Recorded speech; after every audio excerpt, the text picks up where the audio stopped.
Homeworthy, I'm Carmen. Welcome to my house in Morocco. Entrez!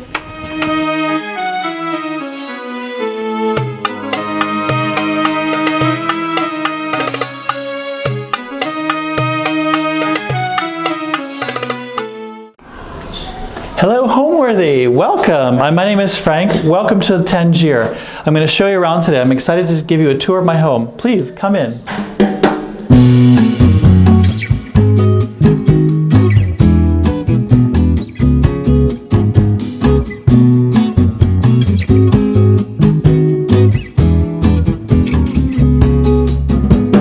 Hello, welcome to Tangier and welcome to Casa Tosca.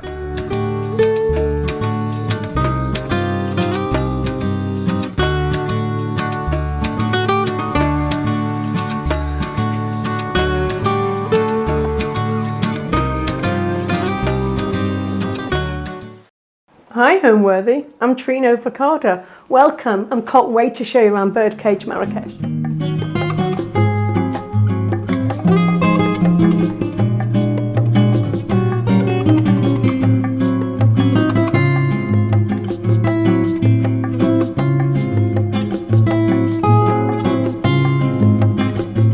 You're watching Homeworthy, where we believe every home has a story.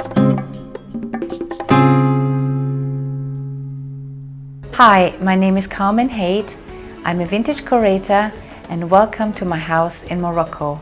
We're here in Marrakesh in the desert. So I love coming to Morocco because it's such a different world to the Western world, even though Morocco is one of the most modern and modernized countries in Africa, but it is a different continent and you have a complete idea of switching off, which I really like. So it's already, there's an air of possibility in Morocco that you have nowhere else, and you have a complete tranquility in this area and the property where I am, because you're completely exposed to nature. I mean, you could see today's changes from within 5 minutes. You can have a sandstorm. You see all the different colors of the spectrum of the universe here. So it's pretty spectacular. I come here for rejuvenation and for relaxation as well as for work. It's a very interesting place to work. There are a lot of opportunities here, and I like to collaborate with a lot of interesting Moroccan artists and creatives. There's a whole new generation here that's emerging, and it's super exciting. The idea of this house was I wanted to have a refuge in the desert, sort of off the grid, where nobody can find me. I'm not sure if that's possible these days, but it's pretty good because I'm very remote and I'm in the desert, but I'm close to proximity to Marrakesh, Medina, which is about half an hour away. It's fantastic. So the idea was to have this house as a family retreat, and also I rent it out when I don't use it. And it's been pretty amazing. So my family really likes it. I come here with friends, I come here to work, and I built also a little studio at the back of the house, which is sort of a showroom now. And this has a bit of a Marfa kind of in the desert feel. And the house itself has been built in a U-shape. So when I acquired the house, I really liked it because there's no electricity here. So the whole house has been run as a sustainable form of living. So we use raw materials and really local materials. And also I didn't know when I first came to Morocco that Morocco is now the leading country of solar energy. And so I thought, why don't we just run this house solar only, so I don't draw electricity from the city. And so I have my own solar panels, I have my own water, and I have my own vegetables. Soon enough, I think. This is the hallway. When you come in, I'm sticking to the Moroccan tradition to have a picture of the king. Morocco has a kingdom, and this is a vintage picture of King Mohammed V, and I found it in the market. It's vintage. I think it's super cool, and so I want to stick to the tradition and pay honor to Her Majesty.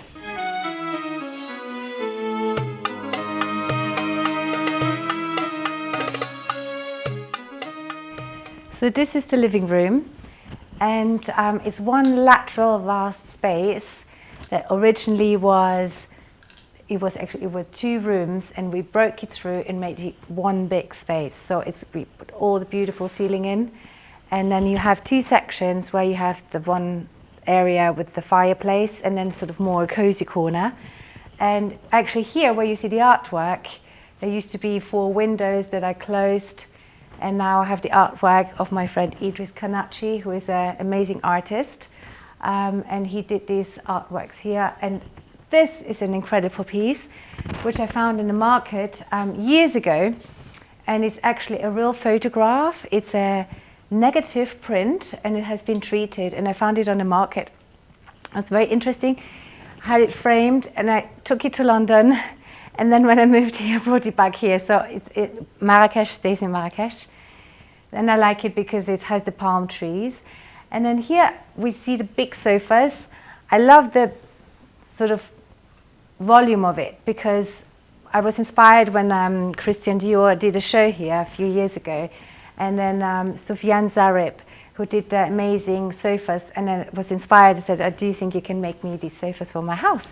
So he ended up doing these sofas for my house, and these are traditional, the pillows on there are traditional henna cushions, and with a sort of traditional henna stamp, so they are all really from the area here. So I try to use natural materials, so everything in the house has been made bespoke, which is fantastic because there's so much great hand craftsmanship here in Morocco. And so for instance, the wool puffs, we produced them here, and then you have the straw mats on the floor, they're all vintage. I really like raw clay, and then here did sort of like I like the unfinished look, but it actually works quite well in the space. And I like to mix it up with the vintage pieces that I have. For instance, I have this beautiful ashtray. It's actually Hermes, and it's Leo, it's my star sign, so must be lucky. And I love also books, you know, like I have a lot of artist friends. For instance, Hassan Hassasach is an amazing Moroccan artist. He has his gallery here. And I also love, of course, Bill Willis. He's this amazing architect. He used to build Yves Saint Laurent's villas. And here I love also the traditional arts and craftsmanship of Morocco. So that's a beautiful book, actually.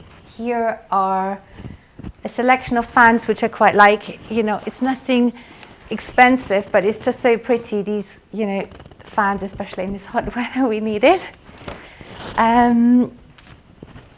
And then here in this area, which is really nice, I brought this chair actually from London, but they're antique and they're vintage.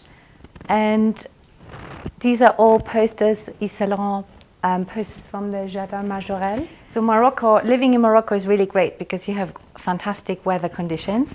And so the indoor-outdoor living is quite important. So we have doors, the glass doors, and it's quite nice because you sort of like feel indoor-outdoor. Immediately from the living room, you're transported to outdoor. And so you have the view, and it's quite cinematic.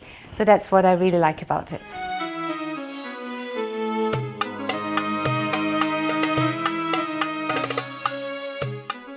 So this is the dining room.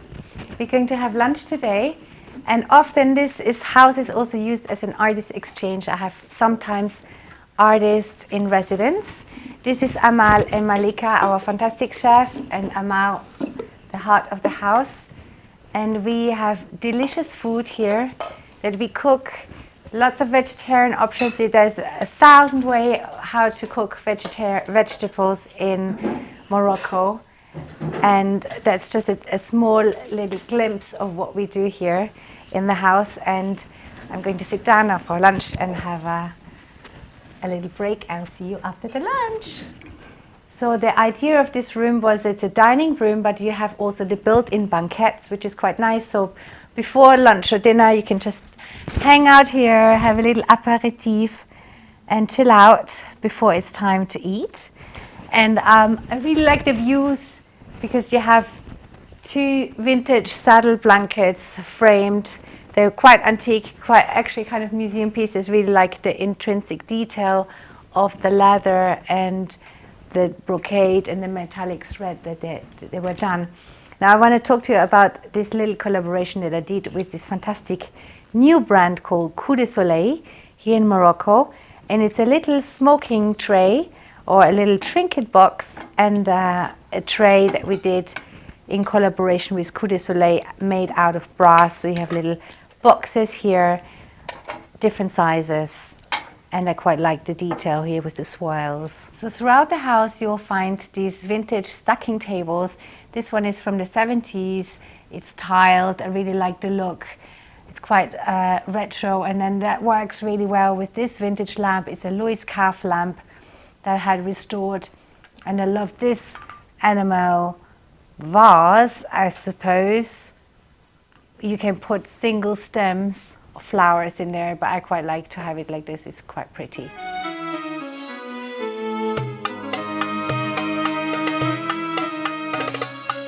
So this is the outdoors terrace, which is kind of where we live most of the time, except in August and in July when it's extremely hot. But it's just wonderful because this house has an unprecedented view, 360 degrees view of the Atlas Mountains. I can see the sunrise, the sunset. It's a whole natural spectacle here. And I've seen eclipses. It's just wonderful. And I just love to wake up and have the feeling to be in the middle of the nature, which we are. So naturally this space, it was built as a U form, as a U-shaped property, and in this sort of courtyard that you see here is the beautiful table. Well, it's actually, these are 2 vintage doors that are made into a table, and you can seat quite a large number of people. It's sort of the centerpiece for entertainment during the day and the evening. We can set it up really nicely. So this is a wonderful piece by my dear friend Laurence. She has this fantastic brand LRNCE. She makes incredible ceramics, beautiful furniture, and also clothes. And that was a house gift from her. And I tend to fill it with the olive branches from the grounds. And so, as I said, this table, wood is a living material, so sometimes it shrinks, sometimes it expands, so we've got to keep an eye on it, but it's usually, we did it on this big iron stands, and it normally works quite well for a big party here. So there have been quite some terrace parties here. Sometimes I have a DJ who comes here on outdoors.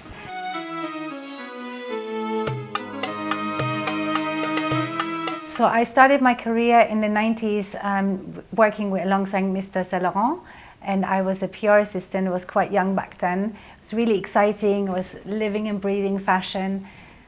I was always based in London. I was in Paris a lot. And of course, he was a big inspiration when I came to Morocco, which was back in the day as well. It was even before I was working for Saint Laurent. I was working as a model. And I came here originally for a shoot. So I came here to Marrakesh for a photo shoot, and with a photographer called Sami Hart, who is still an amazing photographer today in Germany, and he does a lot of incredible work. So I came here with Sami, and I thought, what is this place? It's just like, it's bonkers. It's kind of like, I've never seen anything like it. I mean, we don't have this in Europe, and India is very far away. So I go, well, maybe one day, if I have the opportunity, I'd like to come here and explore this further. And then I started to work for Monsieur Saint Laurent, and then he, of course, he had a house here, several places, and that was a really big inspiration for me to come here and explore the territory further. And I've been coming here for about 30 years now, on and off.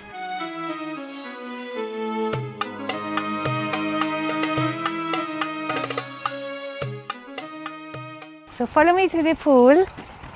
I just redid the pool in this very nice, smooth kind of, I think it's called Dynabrite material that's really lovely to stand on. And during the day, this actually is also a perfect spot for home office, believe it or not. So I have this little island that I kept. It's a bit 80s, but I like to sit here with my laptop and have a glass of water and just really enjoy the view and the scenery while I'm doing work. And here around the pool we have fragrant plants. So we have geraniums, we have lavender, we have mint, and we have lemon verbena. So these are all natural herbs that are very common here in Morocco, and the verbena tea, terverven, is fantastic. It's also called Louisa in Morocco. So here we have the graminées, which is the lovely grass that grows really fast here. We cut it usually in the month of January. It's cut really down, and look, it's already, I mean, it grows within 3 months. It grows really fast, but it's so beautiful. And when you have the wind, you have the melody of the wind and the grass, and I really like it. The contrast, the soft to the desert, and it's just magnificent. All the colors here. Morocco is very inspiring for not just its heritage, but also for the colors. So anybody who's really into photography, in the arts and creative world will really like it here. I love most about my home in Morocco is being exposed to nature. It's such a luxury to be in the middle of the desert, to living in such luxury, where I have my duvet and the sandstorm is outside. It's a pretty amazing feeling. I also really love to be exposed to the elements, because the sandstorm, as I said, can come up in 5 minutes. I have every scenario under my eyes, in front of my terrace. When we live in cities, we're pretty much disconnected from nature. And what this allows me to come here in this home is to really be immersed in nature, and it makes it all relevant, what's really important. Well, let's follow me to the office. This is a super fun vintage film poster that I found here in Marrakesh as well. It's a Vigilante, a film by Stanley Donen. And then actually here, when you go to the office, I have this amazing vintage door that I repainted. And voila, so here you can see my workspace. I love this place because it gives me a lot of creativity and inspiration. This is a wonderful desk I found. It's vintage. It's a vintage airport desk from Kenya, actually, from the 20s. Love it. And on it, there are some little objects. This is a beautiful ceramic lidded box by Laura Boeing. She's a friend of mine. She's actually quite collectible. She does a lot of amazing furniture now. I have also this beautiful Art Deco vase that I had from England, and this trolley. It's a modernist trolley from the 50s, and this beautiful sort of concave mirror. I also love these little trinkets, which is a smoking set by Hermès. It's vintage, it's from the 1940s. I also love here my little boxes and vases. So this is again Laura Boeing, who made the other lidded box. And also, for instance, this light here is really beautiful with this three colorway, which is red, black and white, and it just makes it a really good juxtaposition. So you see the red, black and white on the bowl here, and you can see the graphic lines here in this office. Now, Yves Saint Laurent was a big inspiration, of course, because when I used to work with him back in the day. So you see a portrait of him here, and then there's also a portrait of Paco Rabanne back in the day. There's also a portrait of Catherine Deneuve, painted by David Downton, a fantastic British illustrator. When Monsieur Saint Laurent decided to auction off his house in Rue Babylone, this chair was for sale. And it was quite incredible. I had this most astronomical sum that it went for, but I tried to bid and I wasn't successful. But so my friend in England, Evandro, who has a wonderful upholstery business, said, "Oh, why don't I make this chair for you?" And I had this incredible vintage real leopard fur coat, which I couldn't sell. I don't have a certificate, so I said, okay, let's make a chair. So we actually made this chair, and it's a total identical replica of the original Saint Laurent chair. And funnily enough, if you can see, here it's in the auction catalogue. I can show you. Here you can see the chair, and it's really beautiful. It's actually perfect. Voila. So this is the living room, first floor salon. It's been inspired by Pierre Cardin, the Palais Boulle. in south of France, and I just love the idea of space age. I really love the bubble and the shapes and the silhouette and the form of that time. And there were actually in this room, there were windows that I closed up and I built this fireplace instead. And I love built-in seating because it kind of leads itself to have great friends and parties and entertainment in the house. And this is a wonderful space because I was not quite sure how we should light the room. So we have, of course, a dome, which is lovely because we have the suspension lamp that it's a vintage that has been modified to fit this space. And then I actually designed the little light features on the side, which are perforated ostrich eggs. You can find them here, but of course we did the design. And then I worked with a really lovely brass atelier here because the brass and hand craftsmanship is really incredible here in Morocco. And designed those little appliques, the wall appliques for the room. And then to follow the shape of the banquettes, I thought it was quite nice to work with natural material. Again, I talked about Tadelac before, and here you have a whole room covered in Tadelac, which is the limestone. And I like this terracotta idea because Marrakesh is the city, the red city. It is surrounded by the red wall, and also I quite like to blend in here in the desert, and so that's why we kept the color tones quite neutral in this space and use natural materials like limestone, like wool, and the pillows that all have been handmade, like hand crochet, hand wool made. Now for the coffee table, I went to the flea market and I found this incredible iron structure. And it's like, oh, it would be actually really perfect to make it into a coffee table. So I just put a big sort of glass on top and voila, here we go.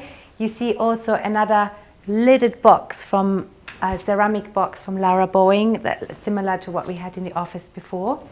And this massive space age ashtray that's basically not in use, but I think it looks really lovely for decoration. And it works quite well because this and it's an indoor-outdoor situation. So you have the living room, the salon that leads straight into the terrace outside, which I use for yoga, which is perfect hangout during hot summer days. So let's go and have a look. So this is the outdoor terrace, which I love to use all year round. I do yoga here. It has a magnificent view. You see the Atlas Mountains, again, 360-degree views.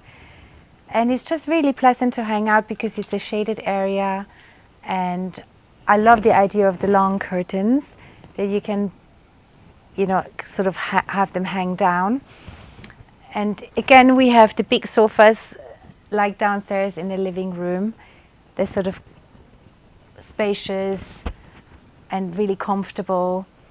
And I found these incredible céliger pots here in Marrakesh. It's quite unusual to find céliger pots structured like this. It's quite a lot of work. Céliger is then again another traditional hand craftsmanship here in Morocco, which is this tiled inlay.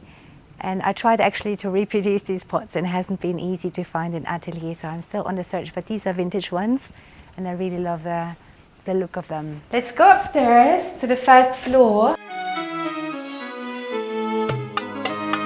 Welcome to the red room. In this room, I wanted to have actually every room to have something special.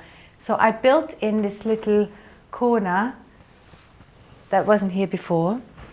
And I inherited these terrible brown wooden doors that I didn't know quite what to do with it. And then I found this incredible painter who did restorations for the Islamic Museum of Art. And I sort of gave him free rein. I said, can you keep it to the color red? And that's what he came up with. And I said he did a brilliant job. I love all the hand painting and the craftsmanship in this room. So you can see all the detail, everything is hand painted, so beautiful, all the color. And then I had this incredible Sultani piece, which was a Turkish vintage piece I had in my cupboards for years, and I did not quite know what to do, and I thought, oh, it may look good as a headboard. So here we go, we made it into a headboard. And then I liked the attention to detail because, for instance, here, then the bed sheets We all make everything here in Morocco. You know, have the beautiful little embroidery lining and all the little details here, and the pom-poms. So everything has been handmade. You can see also here, for instance, this, funnily enough, I found this bookshelf in a flea market here, and I thought, oh, it's perfect. It works really well in the space. And then I have it houses now my vintage collection of Carl May books, which is really old. I think it's from the 50s. So actually the hand craftsmanship continues in this bathroom, which is really lovely because you have all the details. And here I have fossiled sinks, which means there's, you know, Morocco, or this part where we are desert, used to be sea. So you find a lot of fossils here and a lot of amazing stones. So I decided to keep these sinks in fossiled marble. And as I said, these inherited doors, they immediately get new life when you paint them, and with these beautiful patterns. So voila. But let's go to the suite africain, which is the African suite.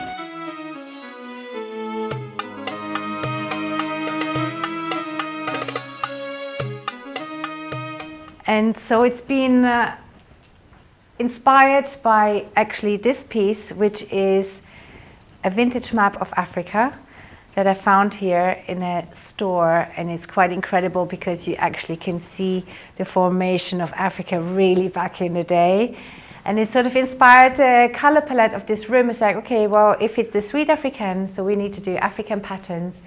And so I came up with the color palette, which was actually inspired by these plates on the wall, these basket plates. And then so we came up with this pattern, and then I found this headboard on the bed that sort of matched the whole idea.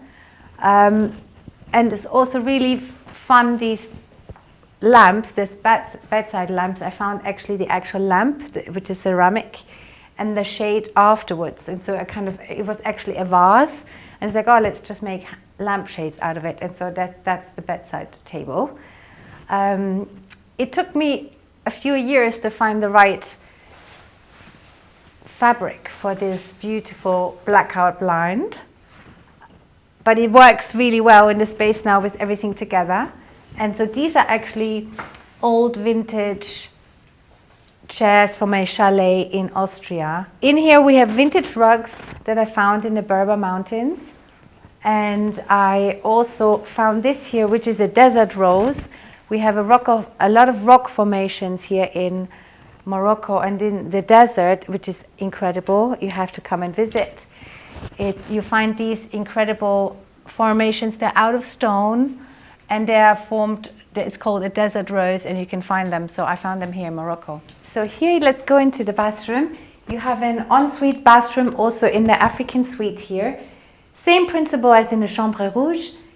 We had these doors that they had to be repainted or exchanged. So I always prefer to use the existing, and I prefer to recycle materials and give them a new life. And again, we work with the same art restorer who does restorations for the Islamic Museum of Art here in Marrakesh. And we kept the original idea of the fossiled marble sinks, which I think works quite well in the space here, together with the painting and the hand craftsmanship.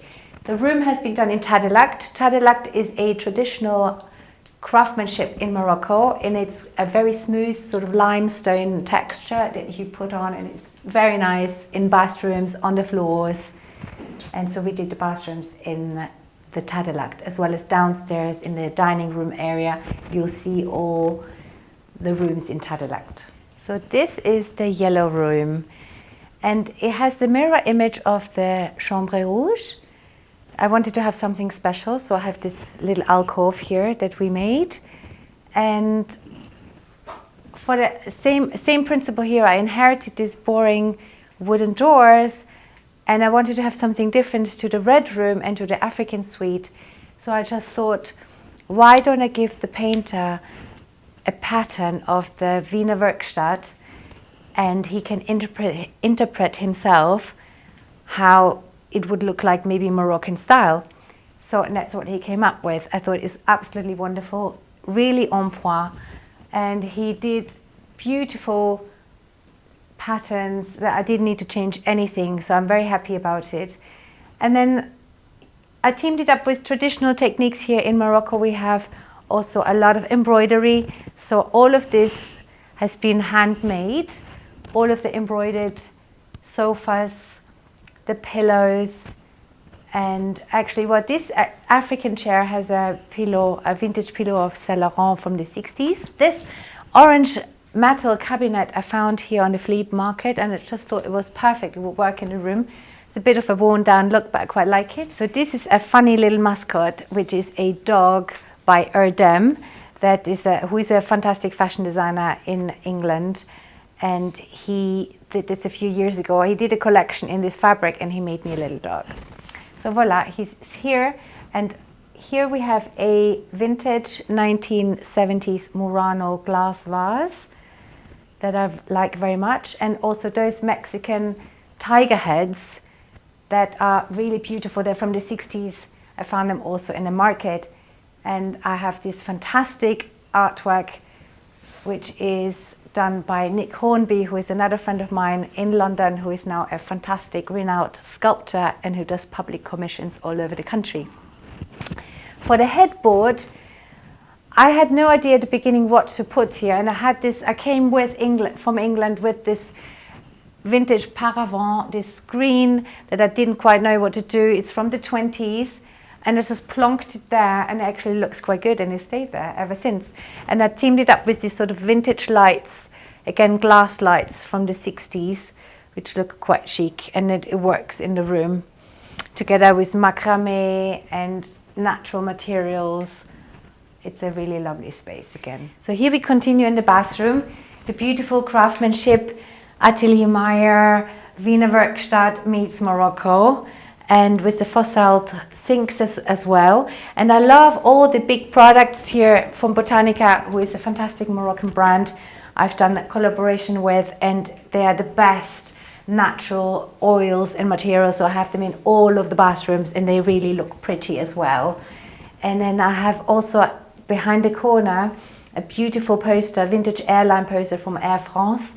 That's quite fun. I just thought, why not put it in the bathroom? So in 2007, I decided to launch Atelier Meyer, which was named after my late grandmother and inspired by the Wiener Werkstatt and the Viennese workshops, to launch an online business selling vintage luxury fashion and accessories online. So back then, basically nobody was doing this in Europe, and it was a really exciting opportunity. And we were really growing quite fast. Within 5 years, we were selling to about 104 countries. I had a warehouse in London Bridge, I had concession in department stores, and I did trunk shows all over the world.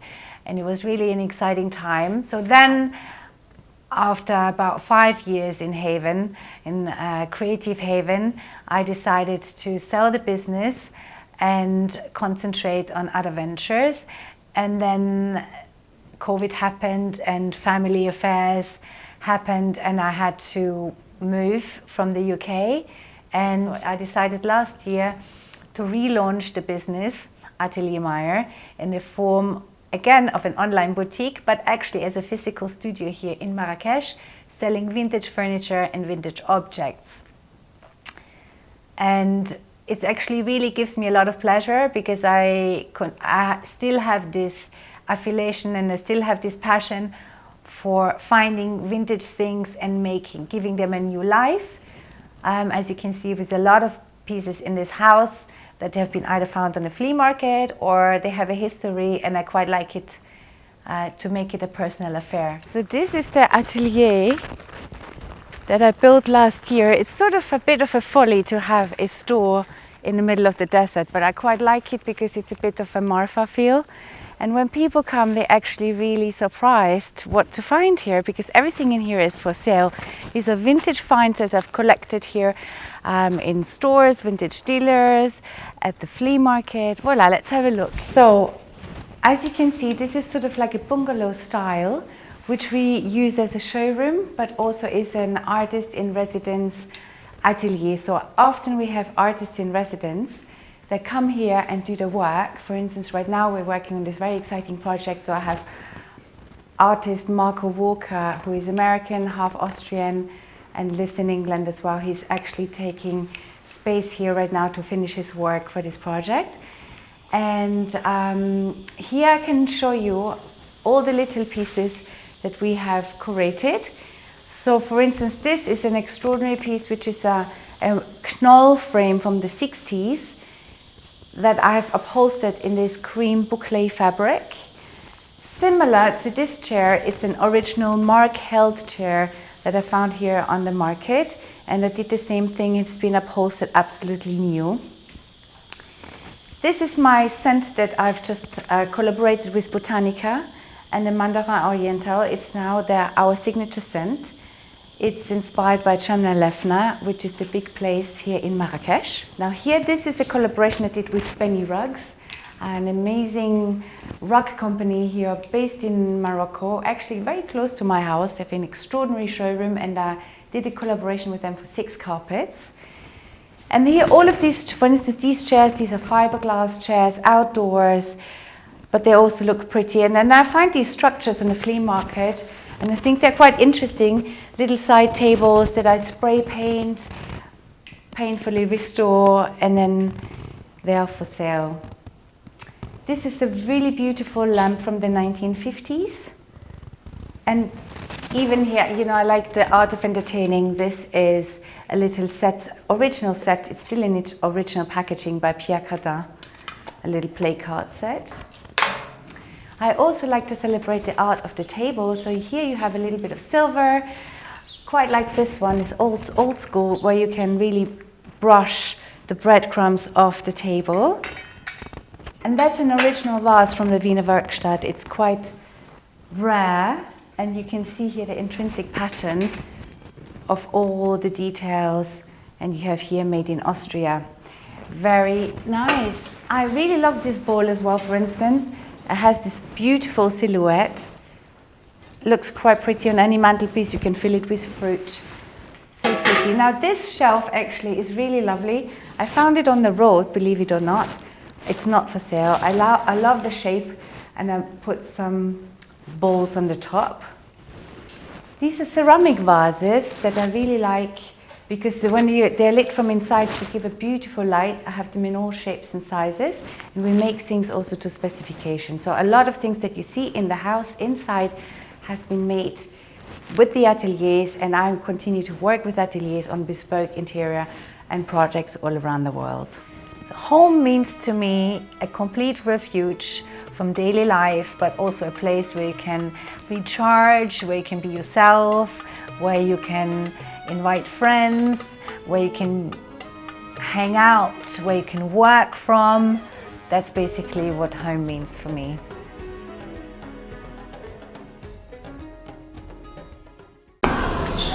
Hello, Homeworthy. Welcome. My name is Frank. Welcome to Tangier. I'm going to show you around today. I'm excited to give you a tour of my home. Please come in.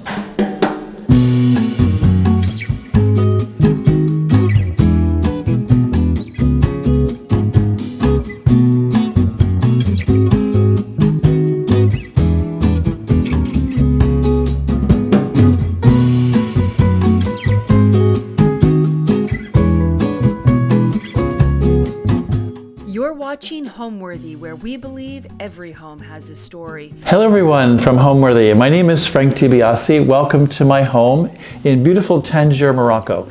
I'm in the kasbah of Morocco in Tangier, which is on the north part of Africa on the Strait of Gibraltar. And I've lived here for 6 years full time now. I'm an interior decorator based in America. I work all over, and I'm excited to present my home to you. Thank you for coming. In 1984 was my first trip to Tangier. I was going to school in Paris, studying French and art history, and I had the opportunity to come to south of Spain on my Eurail pass with some friends.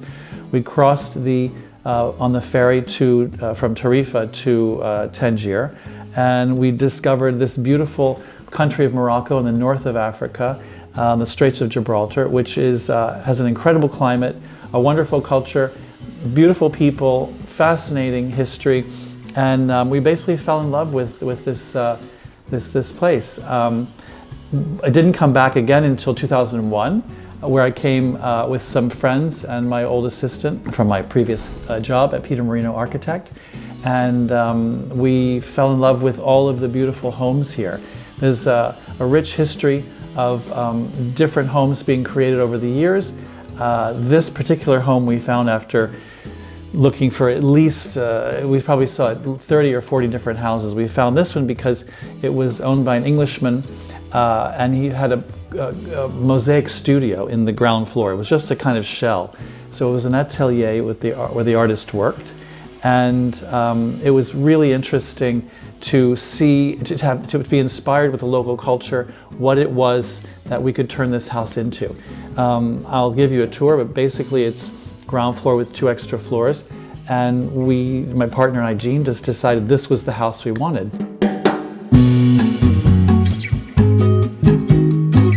Great, so welcome to our living room. This is an amazing space we created on a former roof terrace, which had a small kitchen.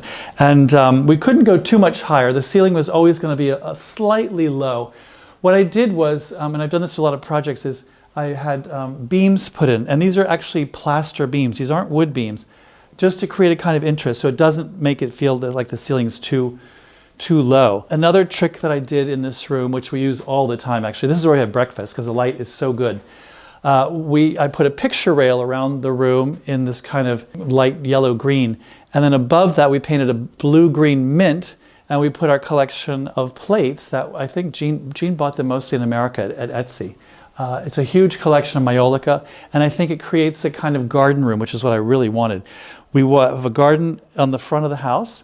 We have a garden terrace off the back. So it's really about a sense of plants and flowers and garden, and this is exactly what I wanted. Ditto for the fabric, I think, don't ask me who it's from, but it's an old chintz. We made the furniture here. Yeah, no, it's a wonderful room. This is an old tile collection that I had that I bought locally and made into a table, and they're probably Spanish or Moroccan 19th century, but it makes it's nice. The carpet's a Mauritanian mat, which is popular here. Again, mixed with raffia and camel leather. At the top here, which again I think is so important to have air and light, I put in this Musharabi atrium, which again brings light and air all the way from the bottom up to the top where we have a big skylight.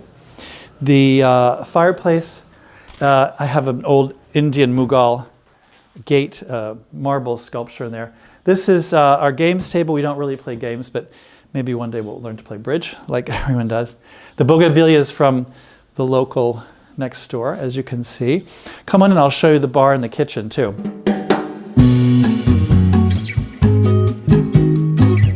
This is our entertainment center, as you can see. Lots of fun.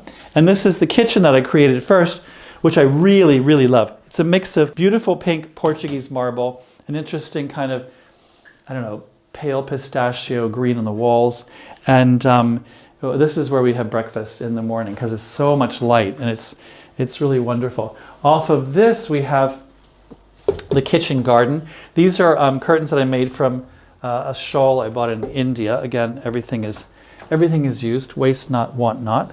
This is a piece of furniture we made here. Basically, we can make anything, but I really wanted to, and ditto and the curtains. These we made in Tangier as well, all hand woven with little tassels.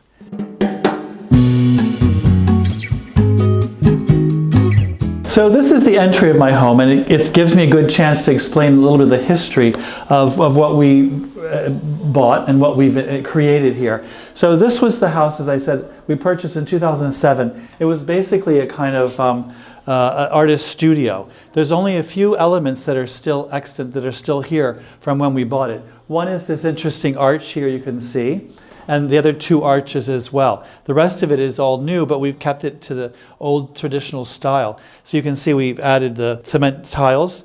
Come on down, I'll show you. The lantern we make here in our shop, Habibi Burton, which we've sold lots of, they're kind of a mix of Musharabi. It gives a nice glow. Then this is interesting. These are portraits that my partner Jean Meyer did.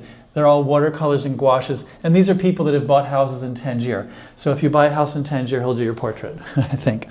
Come on down, I'll show you the rest of it. So again, imagine the first project was just this house. This is a window wall that didn't exist. It was closed up, but then when I was able to buy the 2 houses next door, we were able to open it up and create light, which is exactly what I wanted, because this was a pretty dark area, and by creating the window, we were able to add lots and lots of light. This is one of my favorite details. Actually, Jean came up with this. You can see come down they're coming down the stairs and up the stairs here, where the connection to the other house. This was a kind of what do you call it, door casing, which we created, and Jean chose some amazing colors for that. With, again, everything you see we put in, nothing here existed. This is the arch that, again, was left over from the original house. And you can see a kind of typical serrated edge. We painted it in kind of aqua blue. We have a huge collection of these botanicals, which I bought from an Englishman who took the flowers and pressed them. So I bought maybe 150 of them. I put them all over the house. The desk we found locally, it's probably what they call Spanish deco. It's a beautiful piece of walnut, or maybe palisander.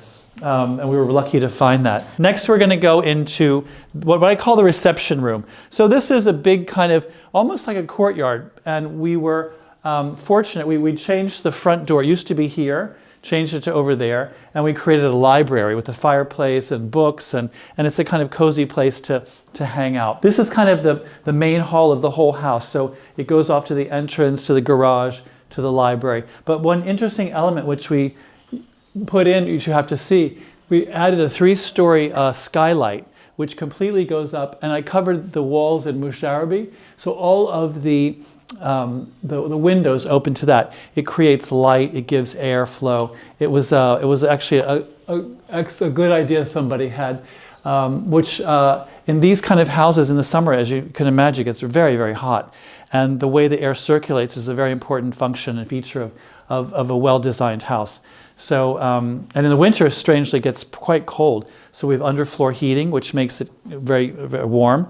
It's very humid because we're right on we're on the Atlantic where it meets the Mediterranean. So lots of wind and lots of salty breezes. So that's what we have to keep in mind. So I wanted to point out one thing interesting here. This whole wall of botanicals, again, is by Stuart Thornton. He lives in Sardinia, and he's taken all these specimen plants and dried them. We bought them maybe 10 years ago. I bought 150 of them, and it's the perfect decoration for an entire wall. The cabinet came from Jean's family in Louisville, Kentucky, where he's from. The shells we've collected over the years. Lots of them came from our place in Florida, where we used to live in Miami. The other furniture we have, some of it came from Miami. What's interesting, I love this old chintz, which I bought as curtains in the Paris flea market. And I was able to get some pillows and some armchairs here, which we slip covered. And that's what I think really makes the house special, to take old things that have no use anymore as curtains and make them into something else. And these have kind of followed us throughout our various residences, but they made a nice home here. Great, so now I'd like to show the library that we were able to create from this former entry vestibule. Remember I said the front door used to be here with a staircase. We decided we needed something cozy off the reception room, so we created a library with bookcases on both sides, nice fireplace here in the middle. We've covered the walls with more of Stuart Thornton's interesting botanicals. The lantern we make here in Tangier of our design with the Musharabi. This is quite interesting. This is from a little village south of Tangier called Rahuna, and Umberto Pasti and his team have created a series of ateliers where they weave these roots and twigs into interesting furniture, in this case a mirror. The pot here is probably Moroccan, around 18th century, which we found locally. The other two pieces here are interesting. This probably Mauritanian or southern Moroccan with a kind of sgraffiato carved into the fired terracotta. Oh, the curtains are amazing. So this we actually hand weave in Tangier at the Fonduc, where they do all the woven goods. We chose the pattern, we chose the design and the colors. And it's amazing, we can almost do whatever we want. The chairs we had made here in wicker, and they're quite comfortable. The inspiration in Tangier for me is the old architecture, the buildings, the local culture. There's a rich history of people settling here and creating beautiful lives and beautiful products and craft. It's a wonderful climate, lots and lots of friends. And what's interesting now is Tangier is becoming much more well known to the rest of the world, and we have lots of people visiting and enjoying the culture and everything that the city has to offer.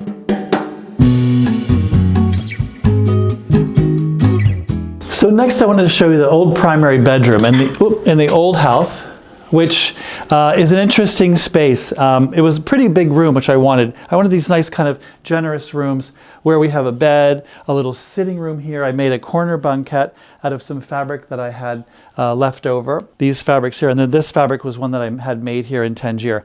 The stripes are painted by the guy that works for us, Isham, who's brilliant at lots of things, especially painting stripes, because we have a lot of striped rooms. Jean chose a kind of interesting chalcedony and beige with a kind of peach ceiling. And it's a mix of different things that we found. The fabrics, again, we fabricated here, we have hand woven. The bed I bought at the Paris flea market. Again, the quilt is Jean's grandmother. What's the interesting thing with this room, it used to be very dark. And what we did was we created a balcony looking onto the new property that we bought. We have a garden, we have birds, a fountain. It's so pretty. It's really a wonderful garden room, which was exactly my idea from the beginning. And I'm very happy to have done that. Over here, I want to show you these interesting pieces that I found locally. A Portuguese rosewood cabinet on stand with a Portuguese, probably hardwood, rosewood desk, which is quite nice. And I thought that was fun. The other part of this room, which I like, it opens onto the atrium that I showed you here with the musharabi. So it gives light and air, and it's really quite beautiful. But come into one of the best rooms I think I've done, which is the bathroom. We had an interesting space here, and I thought, why not do an oval room? Years ago, I did an oval entry into a house in Palm Beach, and it was very successful. The ceiling is domed, which we created with plaster, going to the central, again, lantern we made here. Everything you see that we either found here or created. This was a beautiful marble I found to make the sink. Bathtub I bought at the flea market in Paris. The tiles are local. I don't know, it was a really fun room to do.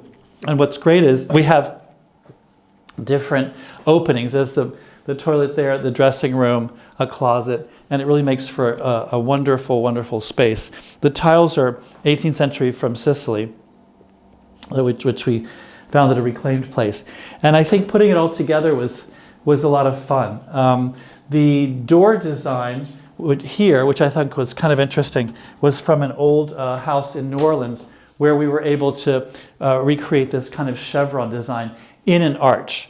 And then we made these poked out air flows here, which create a sense of air. Again, in the kasbah, it's very useful because it's so humid, and it creates airflow for less humidity.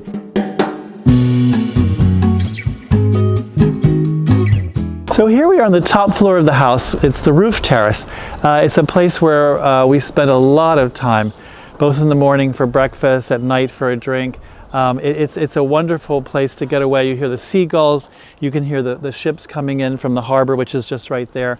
It was a kind of a bonus place, which we didn't really realize that we had. I enlisted my friend Alexander Hoyle to come and choose the plants and pots. So that was maybe 5 years ago. And things have done really, really well. Again, Tangier is the ultimate place for gardens. We've got just zillions of different kinds of species here. Just beautiful, beautiful things.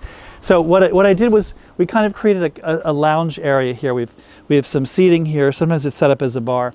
Over here we have a kind of a seating area. We can host, 10 or 12, even groups of 20 sometimes we've had here. And it's just a wonderful, wonderful place. The furniture we had made here in the metal shop and also in the woodwork and the rattan. So it's just a mix of things that we've created and things we've had. It's kind of interesting. But if you see here, there's beautiful views of the bay and the city of Tangier. It's a wonderful, wonderful place to hang out. And this is interesting. You can see the top of the the top of the skylight with thick glass, goes down 3 stories, and this is what gives light to the rest of the house below, which is quite amazing. Over here we created a dome on the staircase, and that gives a great light too over there as well. So I'm glad you could enjoy this. So one story I wanted to share with you was that we had this house during COVID in 2021, 22. It was quite interesting because, as you know, so many things were shut down, but thankfully we were able to use this space a lot. We had some little lunches, some people that lived in the area that could get here, and I actually can show you a picture of that. But it was so nice to be here when everything was shut down and it was quiet and peaceful, and we had a wonderful lunch here. And you can see the skyline of the city. It was spectacular. It's definitely a memory I'll always have, and that's what Tangier is so special. We have a wonderful life here, and the people are so friendly and welcoming. So when we first bought this house in 2007, there wasn't much left. Everything you see, everything I'll be showing you, was created by us. Things that we've found, we've collected over the years. There's an excellent group of antique dealers here where we buy things. There's a kind of reclaimed market where we can find things like tiles and ceilings, and I wanted to incorporate all these different elements into our building, which again, it was a kind of a shell. And so everything you'll see here, nothing existed. It was all created by our craftsmen. And that's the beauty of living here in a wonderful place with such a history of talent and creation and artistry. Basically, the house needed a lot of work. It took forever to get everything cleaned up and organized and built. The craftsmen here are incredible, especially I want to point out the plaster workers. They're amazing. They can do whatever you want in plaster. The woodworkers, the painters. It's incredible that we were able to put everything together. And right now, it's a wonderful house that we have here. We're very excited.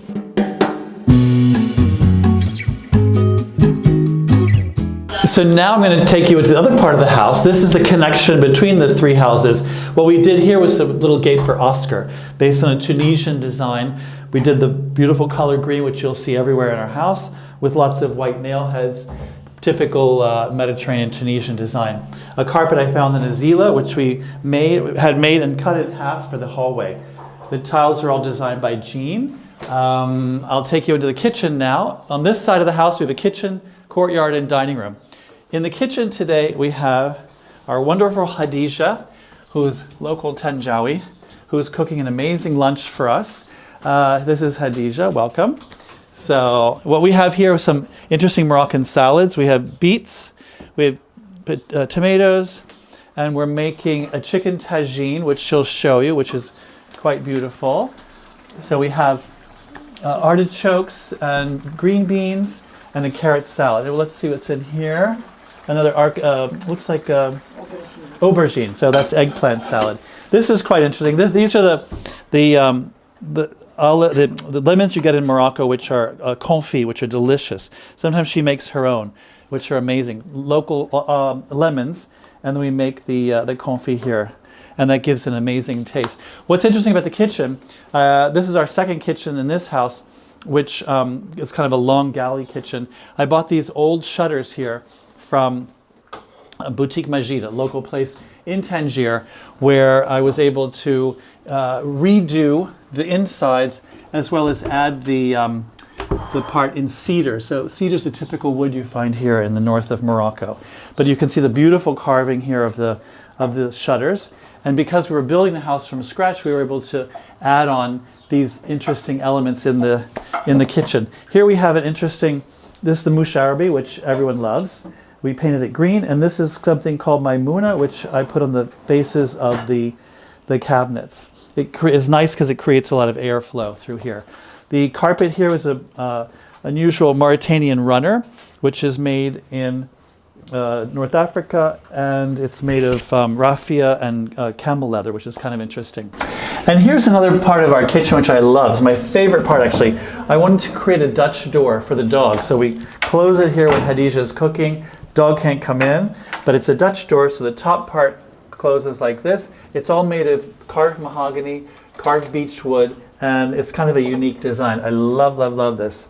Transitioning through here, the kitchen here, coming into our wonderful kind of stair hall. What I did here was I bought a piece of old panel here, and then I had my artist Eunice create everything that was missing. It's not a square here, but it's a kind of unique situation. This is another Mauritanian mat that we bought locally. Everything we pretty much bought or made locally. So I'd like to talk to you a little bit about my career path, which might be interesting to some of you who think that you have to study design to become an interior decorator or designer. I'm from Richmond, Virginia, so I'm Southern, and Southern American, and I wanted to explain how I got here. I went to University of Georgia for 2 years, studied liberal arts, then went to school in Paris at the Sorbonne, University of Paris, where I developed my love of history and art history and culture and France in particular. After that, I went to George Washington University, where I studied international affairs and economics and history. After that, I worked at a bank in Spain. I was in finance, actually, which was very interesting. Spain was undergoing a tremendous amount of prosperity in those years, 86, I think. It was fascinating. I loved the Catalan culture and the Spanish culture. And then I came back to New York in 1992, and I got a job at Christie's. So I worked at Christie's in the Estates and Appraisals department, which I was really able to develop my eye for different types of furniture and paintings and textiles. And it was just one of the most interesting and inspired things that I could have done at that age, to learn and see so many objects go through the auction process. So I was there until '92. I then worked for Peter Marino, the architect designer in New York City, where I worked on lots of projects all over the world, which were fabulous, unbelievable house tour I got everywhere, and was able to meet wonderful artisans and clients and work with the real master, Peter Marino. That was very, very exciting. I was head of the interiors there for residential until 2004. In 2004, I created my own company on my own, where I worked with lots and lots of different wonderful team members and designers and creators. And then in 2018, my partner Jean Meyer and I moved to Tangier, Morocco, where we decided to start a business here of creating craft, selling to my clients all over the world at different residences in Boston and New York and London and the south of France. And so it's all been an exciting journey.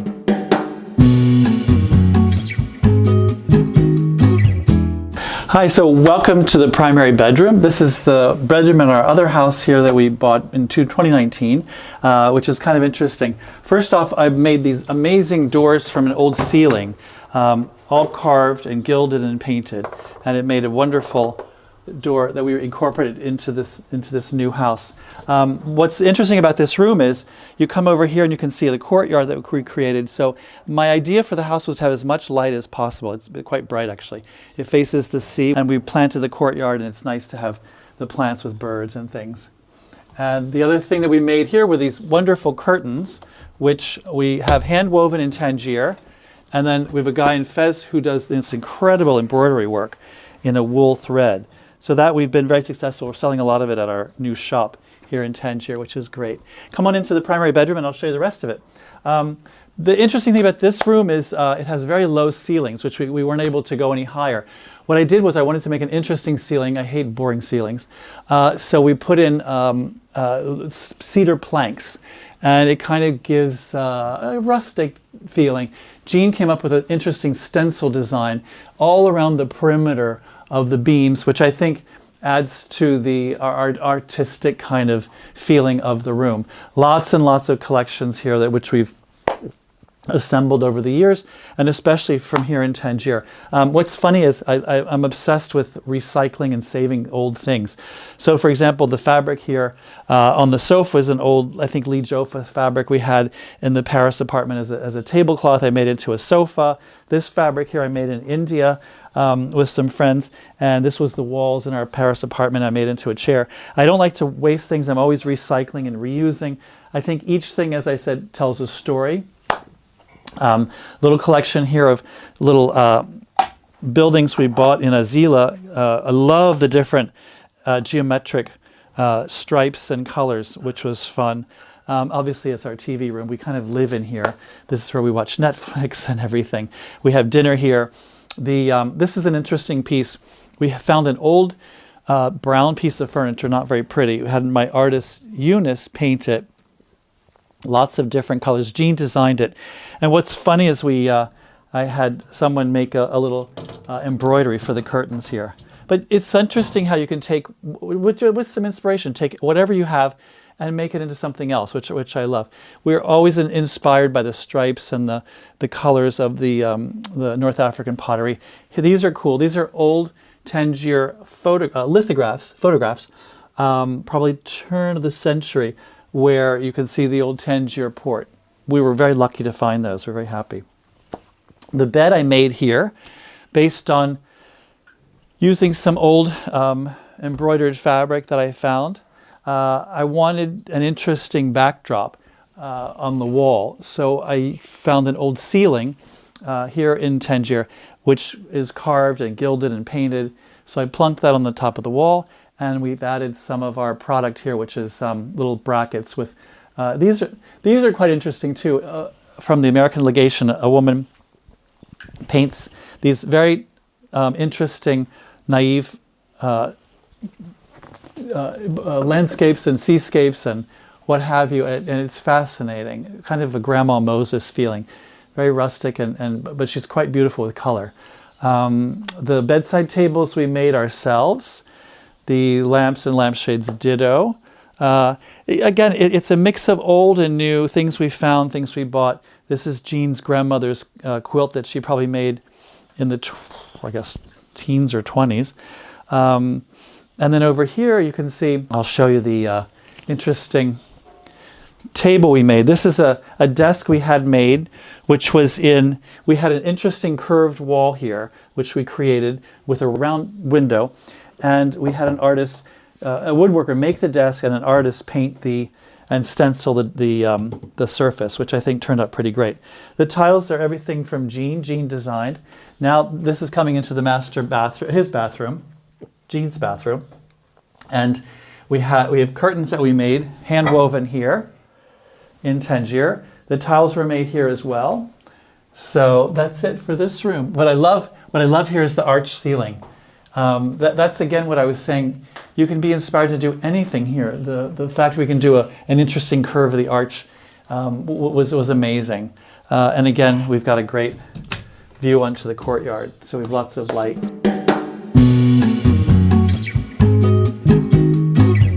And next I want to show you my dressing room, which I created out of a little space above the kitchen. So I hope you're keeping up, because the house is very labyrinthine and lots of little nooks and crannies and hallways, which kind of makes it interesting. Come on, I'll show you. So this is down the stairs. Again, more shutters that I bought, reclaimed, because we like to reuse, and we were able to fit them into the house. Painting by a local artist friend of mine, Elena Prentice. Very, very talented American here living in Tangier as well. So this is my dressing room. I've always wanted to have a wood-lined room, and I was able to do it here with cedar. So I know you can't smell this, but the cedar scent is so beautiful, and it's nice and warm. Again, it overlooks the courtyard, which I'm very lucky to have. Planted courtyard. I have a little privacy. My shower is here. Clothes are here. What was interesting here, I made a medicine cabinet, which I've never done. We couldn't find a medicine cabinet in Morocco. I don't think they exist. So what I did was I made a frame, a beautiful frame here with a brass craftsman, and then I put in my medicine cabinet on top of the mirror, which I thought was a good idea. The sink is reclaimed from somewhere here, as is the faucets, and it's just a mix, especially the tiles were all made here. These here are called beige mat. These are unglazed tiles. And the glazed tiles, which is the green here and then the yellow here. And here we have Zalige in yellow and white in my shower. I love the different colors that I put together with a little bit of mauve there on the front. The fabric I bought in Paris is from Le Manac. a wonderful print that I thought married all these different colors together. This was a dressing chest of drawers I made, built in with the Maimuni here, the trellis, which I thought turned out pretty well. The lamp is actually Lin Vautrin, which is kind of interesting, with the shade that I made. So it's a mix of things that I found, that I bought, that I've made, and that's the fun of living here in Tangier. Great, so I hope you're keeping up and you're following me. Next, we're gonna go from my dressing room to our roof terrace, which is kind of interesting because you'll see how the three houses are connected. First up is the passageway here, which goes from this house back to the old one, which again we had planted. We have lots of flowers and trees and things. And it overlooks the garage of Barbara Hutton, who was our next door neighbor.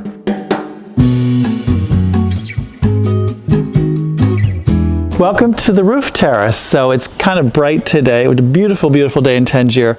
Sunny skies. What I love about this are the colors, which I had nothing to do with. Our neighbor has a beautiful bougainvillea engulfing a fig underneath. You can see the wonderful magenta colors, fuchsia actually. And then we made some furniture here locally and we painted it a bright blue. But you can see the colors are quite magnificent. The greens and blues with the fuchsia. This is a whole color story, which I think is kind of emblematic of Tangier in the north of Morocco. Lots of great colors. It's wonderful. As a designer, I would say my go-to design tip is listen to the client, listen to what they're asking for, and present some wonderful ideas and kind of push their boundaries and make sure they know what's possible, what's available, especially when it comes to local craftsmen. We've been so successful in working with the people here and the rest of the world who come up with incredible textiles and fabrics and furniture and all sorts of objects. That's really my go-to, is to personalize each room with something that has a story, that is something of interest, where you really want to see something that creates the whole room, the whole scheme. I think that's very important. So in our house in Tangier, what's great about this town is we have lots of friends who love to go out and we love to entertain at home.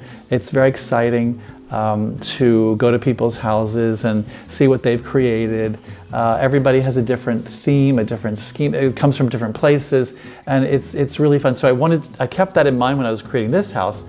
So we have lots of different places you'll see to eat and to have a drink and to walk around. And we have lots and lots of parties. It's a pretty active social life here in Tangier.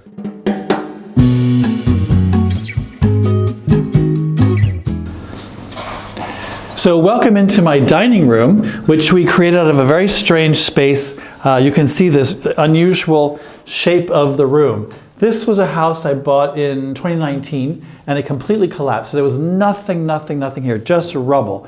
It collapsed and we gave us free rein to do whatever we want. So basically we created a kind of Moroccan interesting kasbah situation.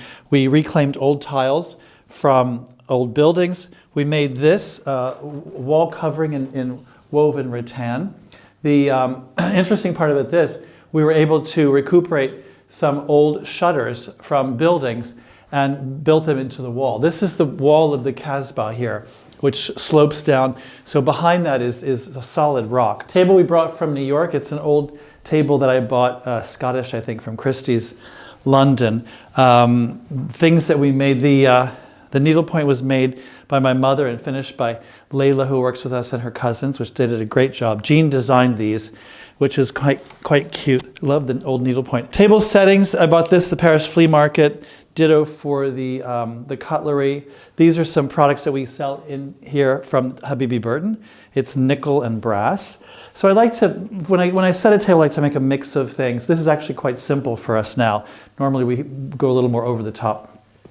But we try and use a mix of local things, antique things, things we've created. The chandelier we think is from Syria. I bought it at a local antique shop. Has beautiful, beautiful floral paintings on it. Then in here we made a china cupboard with a collection of things that we've made over the years. Over here we have a wonderful Theodore Deck lamp, a shade made from a sari that I bought in India in 2017. I love making things into other things. The frame mirror we found here in the house that was being torn down, sadly, so we bought that. One of the things I love to do is to put a painting on a mirror or a mirror on a mirror. It creates a sense of depth And so at nighttime, when you're seated at the table, there's lots of different lights. We have candlelight. Everything's very low and soft. This way goes to a little room that we call the aviary. We used to have birds, don't exist anymore. And what's fascinating is we reclaimed all of the marble tile from a building here. Ditto for the old turn of the century tiles here.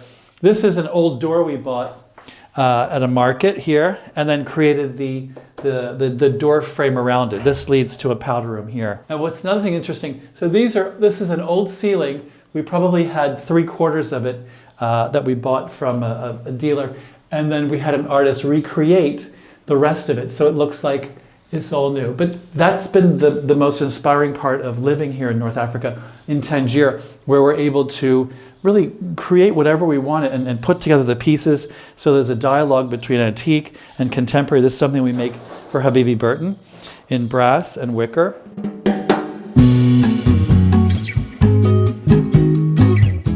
Next, I'm going to show you our courtyard, which we created around the perimeter of this interesting space. Again, remember in 2019 it all collapsed. It was just rubble. But we wanted to have a sense of light and air and a kind of garden. So what we created was we were open to the sky here. Everything's 2 stories. This is all our house. And what we use this for mostly is dining at night. It's beautiful during the day, but at night it really glows. We've got everything lit. And then if it's overflow from the dining room, we can seat actually 8 people here. It's a little tight, maybe 6 is better. All the furniture we made here in Tangier, we painted, which shows the colors. This is an interesting, some beautiful, beautiful sweets, some of which Hadija has made in our kitchen. We are serving a tea and some local flowers. The plants we have here are a mix of tropical and subtropical plants. Again, as I said, we are in zone 10, so we don't have frost. We're very fortunate to have this long growing season. We have lots and lots of interesting plants we can have. And my next project, coming soon, will hopefully be another house we're going to do with a big garden. I'm very excited about that. The other thing that I love here, I was able to put windows here to the kitchen. This is the kitchen that you saw before. This is the old windows that we recuperated from another house. And it really creates a sense of light and air and greenery on all rooms of that enter off the courtyard. So I think you can see it's a really pretty space. Thanks. What I love most about my home, that I would have to say, is the fact that we're in the middle of the city, the middle of the kasbah in the Medina in Tangier. And it's completely private and quiet. We have birds in our gardens. We have light from every room, lots of windows, which you'll see on the tour. And just to know that everything we've brought here or created here has a kind of story. It's fascinating to know the behind story with each individual object. And I try and impart that to my clients as well in the projects that I've done around in France and in America and England, and it's quite interesting. It's fascinating. Hello, Homeworthy, and welcome again. I have a little surprise for you. Now you're going to see my shop where we design all this beautiful product here in Morocco. Welcome. Come in. Enjoy.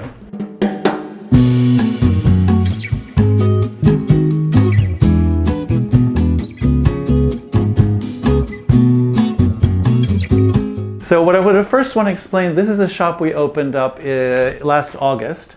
It is all contemporary Moroccan design and craft created solely by us, designed by us and created by craftsmen here in Morocco. We have a mixture of beautiful jewelry by Marissa Berenson right here. You can see she lives in Marrakesh, creates these amazing pieces. We have ceramics from Casablanca. We have beautiful wooden objects that are painted, made here in Tangier by a wonderful artist that we have. Incredible work here, embroidery from a guy in Fez, which does amazing work that Jean and I have designed. Been our big seller. Some tabletop things which you see here. Wonderful napkins. This is quite interesting.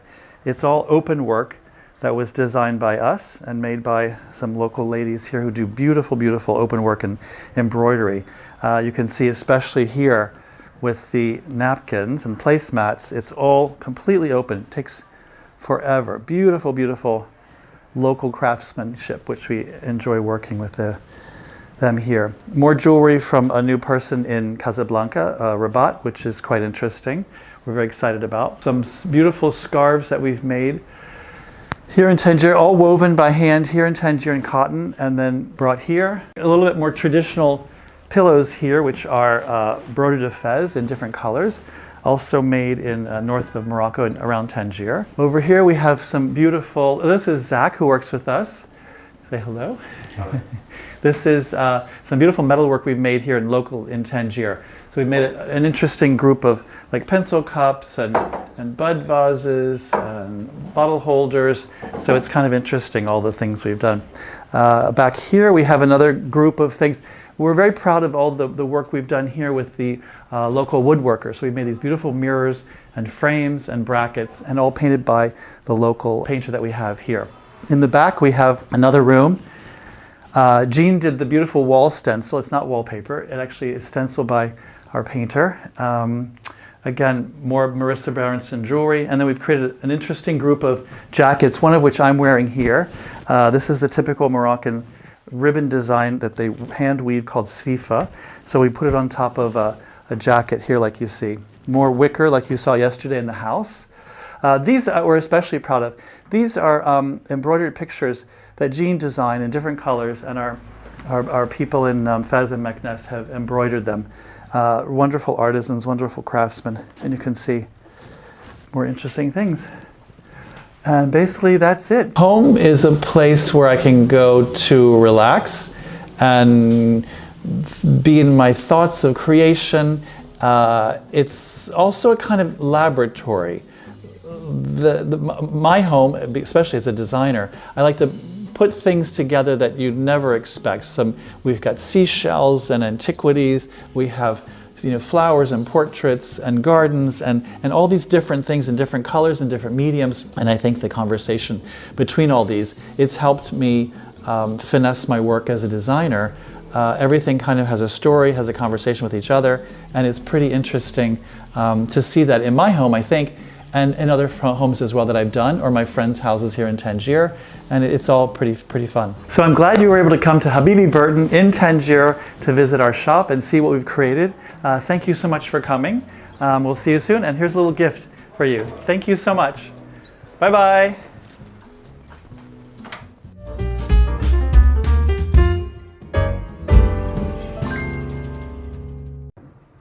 Hello, welcome to Tangier and welcome to Casa Tosca.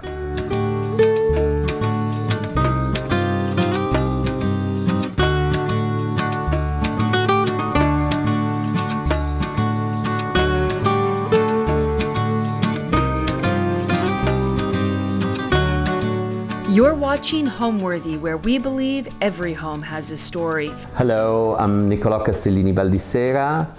I am the creative designer of Casa Tosca, and I welcome you to my home in Tangier. I arrived in Tangier the first time in 1986 with my mom by boat from France, and that was my first encounter with this white city, which was a third of its size at the time. Then never again until 2009, when I came back with some French clients.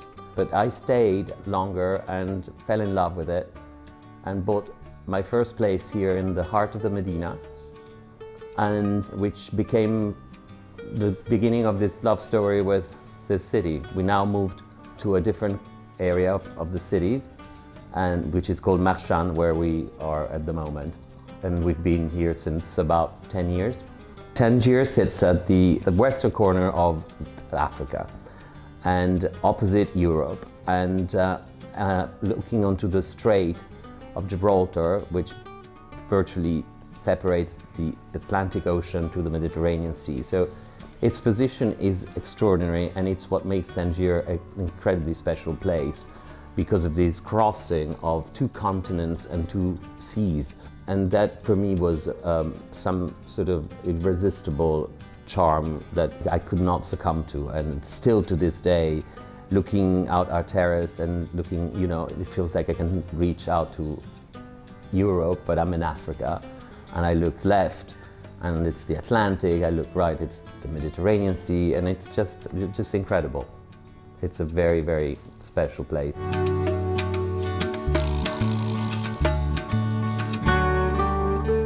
And now my partner Christopher will join us for the house tour. Hi, Homeworthy. I'm Christopher Garis, a design and travel writer and co-owner of Casa Tosca. And welcome to our home. I'm thrilled to join you for this tour. So here we are in the porch. This is the one of the two additions we made architecturally to the former house, as we found. This loggia was not here. We decided to add it in order to create a space that would allow us to sit outside, but being sort of sheltered from the rain.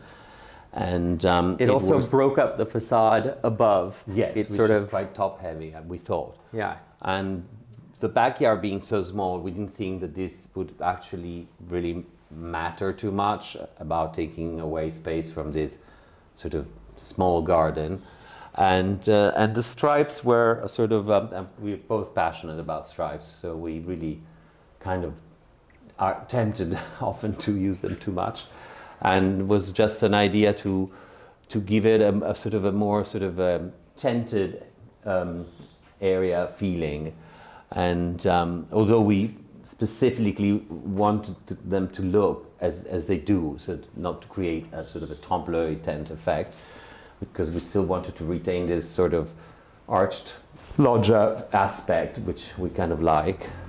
So over here we have two contributions that actually come from your dad, Nicolo. He designed these lamps, which are stunning, with the leaves, the acanthus leaves on them as well, made in tin. And then this throne, which was a throne that was much shorter, and the sides were then brought to the front to extend it out. And it was a throne for a baby Maharaja in India from the north. We don't exactly know which, whether Jaipur, Jodhpur or Udaipur, but somewhere there in Rajasthan. These two tables come from Runa, again Umberto Pasti and his partner Stefan created this line called Now, which used to stand for Nabil and Ottoman Workshop. It's now called Now on the Ocean. These are the Stéphane Guéridon tables, which we owned for quite a while, my favorites. And they're exclusively made with strawberry tree branches. And you have tables, chairs, furniture, anyway. It's really lovely. And again, here we have some prototypes of our first models. This is the Nico chair that came from an original sort of 1910s rattan chair from my grandparents' home on the Lake Maggiore. And this is the kit armchair, which has an extendable sort of leg stool, and which we produce also as a sofa. The birds are parrots. You'll find more as we go along. I've always been in love. I owned a real one, Coco, a Gabon Grey, for many years, and here in Tangier. Sadly, she died. And I've always been passionate about parrots and their colorings. And these two come from Paris. My favorite birds, really. Here we are in our little backyard where we spend endless evenings and luncheons, and it's very secluded. It's what we called Hortus Conclusus, which is a walled garden.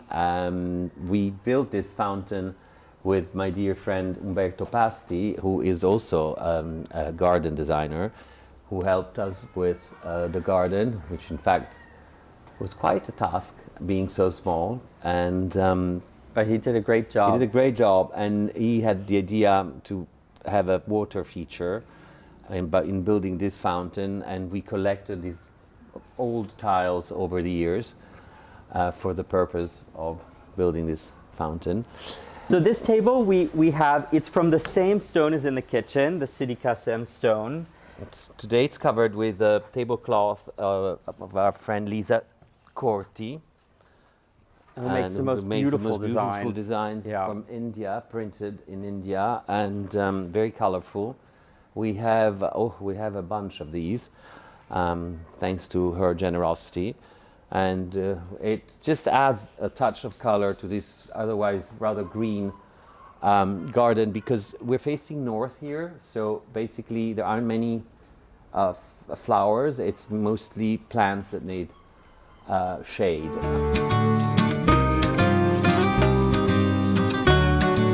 Here we are on the first floor terrace, which is in fact sitting right on top of the loggia, the striped, white and green striped loggia we were earlier.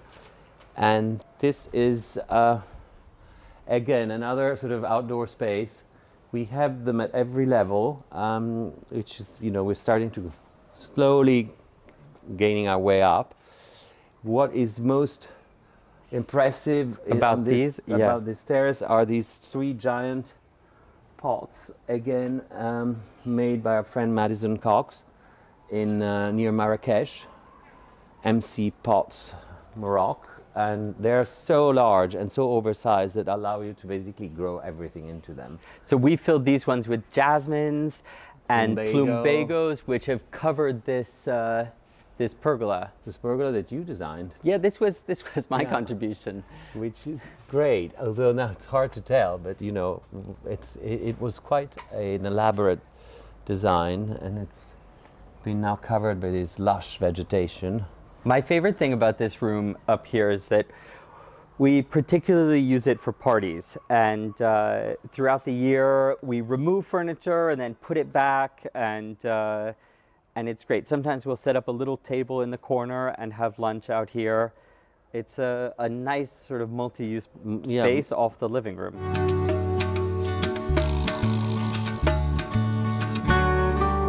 Welcome to the living room. This room, as Nicolo mentioned before, is this beautiful pink color, which was made over a series of layers with pigments and things. I remember it started out as sort of a bubblegum pink and slowly got toned down. True. And you can see the sort of texture in it. There's so much to talk about this room. I mean, you know, I would start from the fireplace, which is in fact an exact replica from a 16th century fireplace made of stone in the northern Piedmont, where we had a family home. And I was so impressed by its shape that I really wanted to try and reproduce it. It's entirely made of plaster by a French artisan who used to work for us at the time. And it was possible thanks to a publication of our home on a architectural magazine called Abitare, dated 1979. So I still have it, and that allowed us to reproduce it close to its original. I mean, it's identical actually, and work out all the proportions. And then, I mean, as you can see, we've had so much fun playing with fabrics. Fabrics are a big thing in this house. In fact, all of the curtains, which you can see on both sides of the room, are C&C Milano. It's pure 100% linen, and it comes in different shades. We chose this sort of lilac and white striped one because we liked it, and we thought that it would just break a bit all of this pink fairy tale like room. This stripe was made in Tangier by our weavers, inspired by these old fabrics from Ghana that I purchased from my friend, the fabric designer and old fabric dealer Jennifer Shorto, and that back in the days. And so those were the inspiration to sort of reproduce the same colors in stripes. Well, we have to show you the book. Oh, this is my first book for Vendôme Press, Inside Tangier, which is still going strong and basically has all of our dear friends' homes in it, including Frank de Biasi, Jean Meyer, Gordon Watson, Umberto Pasti, Bruno Frisoni, Marco Scarani and Jamie Krill, and many, many others. Yeah. And it's being reprinted. It will be available again as of the end of June, early July. 4th edition, I'm proud to say. This is my favorite piece in this drawing room. It comes from Tony Duquette, famous Hollywood designer, late designer, and it's a faux malachite clock that I purchased at Christie's LA during the sale of his collection. He was related to my ex-wife, and he was a genius. I had the pleasure to meet him, and it was very eclectic. One of my favorite pieces in the house is this beautiful collage from our friend Max Strong. That's On a trip to Georgia recently, there were all these political posters that someone had bleached over, and from that he made this stunning collage, which I really love. And now he's busy working in Mumbai. Here is a bit of a family corner with a picture from a beautiful picture of my late mother and Patricia Leonardi, and of my great-great-grandfather's Giacomo Puccini. My career started as a student in London at Sotheby's Educational, where I studied history of art and mostly concentrating and specializing in decorative arts from the 16th century up to the 20th century.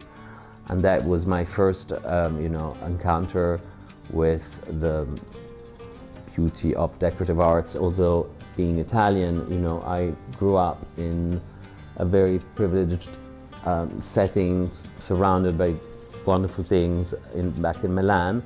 And when I moved to London at the age of 19, it was supposed to be for a short period of time.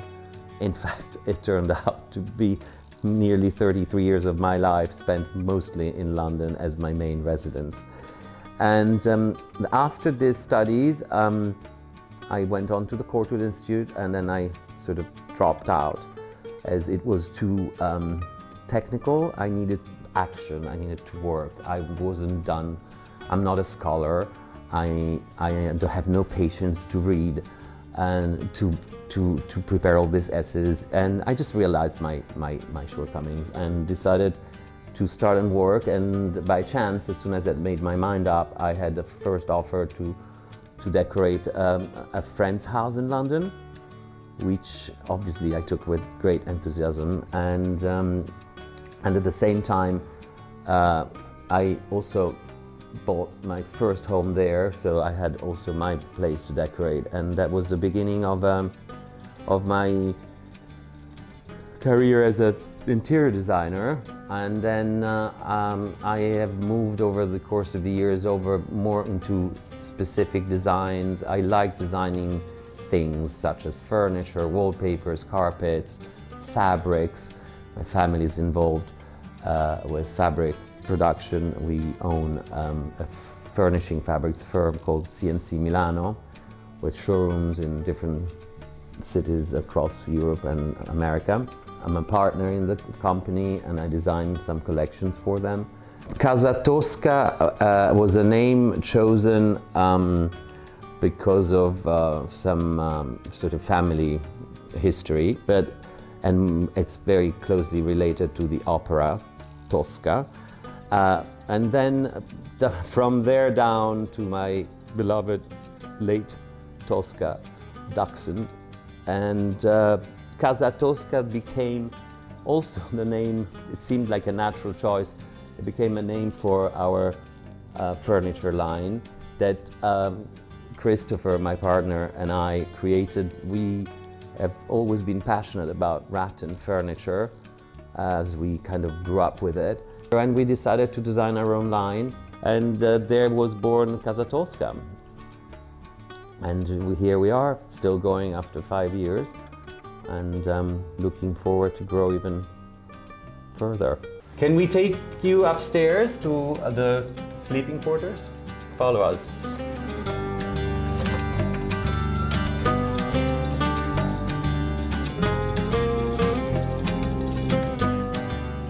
So this is where we sort of come to dispatching our guests to their different suites. And once they arrive, sometimes it's helpful to orient them. So we have this gorgeous map of Africa, showing exactly where we are. Where Tangier is. Just on the Strait of Gibraltar. This is Spain, Portugal, Morocco, and Africa. You can see actually on this map too that because this was done during the colonial period here, and Tangier was an international city, and the zone around Tangier was all Spanish, it wasn't French, and then there's French Morocco down below. So this area was kind of more Spanish than French, really. And let us take you into the master bedroom. This actually is the second addition architecturally that we've done and last to the house. The house would finish here, opening onto a very sort of useless large terrace. So we decided to cover this bit and create like a small sitting area with a desk and keep a smaller terrace, which you can see out here, looking onto the former Italian consulate in Tangier. Funnily enough, by pure chance, I happen to be the neighbor of our former consulate in town. We found this fancy, beautiful bed, four-poster bed in Tangier at our friend Jerry Butler, who with his late wife Meryl and son have been dealing in this wonderful cast iron four-poster beds that in fact were made in England for the colonies, as very few people know. This one was made in London, it's still labeled with a sort of a Regent Street address, and found in Tangier, and when we saw it we fell in love with it. We still have one of my grandmother's summer bedspreads from her house in Milan, I believe. Anyway, I have a lot of these and love them. When we were designing the room, we put in this fireplace in the corner, and Nicolo very smartly used this method that's very common in Tangier, this raised fireplace, and it adds a lot of warmth to the room and really projects heat, which has been it's a godsend in winter, especially because we get some very cold, humid nights. It gets down to sort of the 50s. In spite of being heated, this room is particularly cold, A, because it's facing north, and B, because I was stubborn and adamant about having the least possible number of radiators. But this is an interesting piece of furniture from Sicily. It's a little display cabinet and hand-painted, probably from the early sort of 1910s, 1920s. I'm very fond of this piece. I don't know, it's kind of jolly. And I like its architectural shape. It's like a miniature little building. Again, you can see a lot of C&C fabrics, the curtains, the sofa. The rugs come from Azila, from our, we have two friends, carpet merchants there. One is Bazar Atlas, one is Omar. And between the two, we've sort of purchased all of our rugs. Yeah, in the whole house. Locally, in the whole house. Nicolo's collected this wonderful group of shells. These are called Venus's ears. In Italian, because we're Catholic, we call them Saint Lucy's eyes, because the poor Saint Lucy was martyrized. Yes. Anyway, her eyes were taken out. Anyway, you find them on the Atlantic coast, and it's just the most relaxing hobby I have, taking long walks along the beach, looking for these. This was found recently in a market. These amazing postcards from, you know, some ancient ones from all over the world. There's a lot in Morocco, but wow. But also Spain and Japan. But I fell in love with this silk, beautiful cover, which is nearly intact in spite of the age of this sort of photo album. These three watercolors I purchased when I was a student in London at an auction at Christie's South Ken, which no longer exists, sadly. And they are watercolors by these British sort of late 19th century, early 20th century artists called Oliver Lamplow, and their views of Egypt by the Nile. I'm very fond of.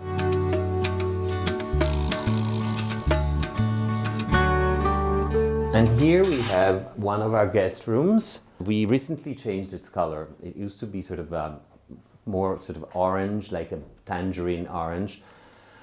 which we kind of grew tired of. And so I've decided to go this red maroon hue. Here you can see a beautiful example of both two things that are very Moroccan and very from Tangier. The tile floor, which, as Nicolo mentioned, is this cement tile that they hand make here in Tangier. This particular one is this gorgeous green and red, which has really inspired the colors of the room. And we have different tiles throughout the house, and they kind of set the tone for all the different rooms. And then in the shower, we have actually a tadlak, which is this finish that's produced here in Morocco using a special type of plaster mixed with egg even, and it's polished with stone. You can find it all around Morocco. And it's a great finish for the bathrooms. And here we also have these lights that are made out of some Chinese headrests mounted as, standing lamps, sitting on our Casa Tosca Ciro table, bedside table, which is quite practical.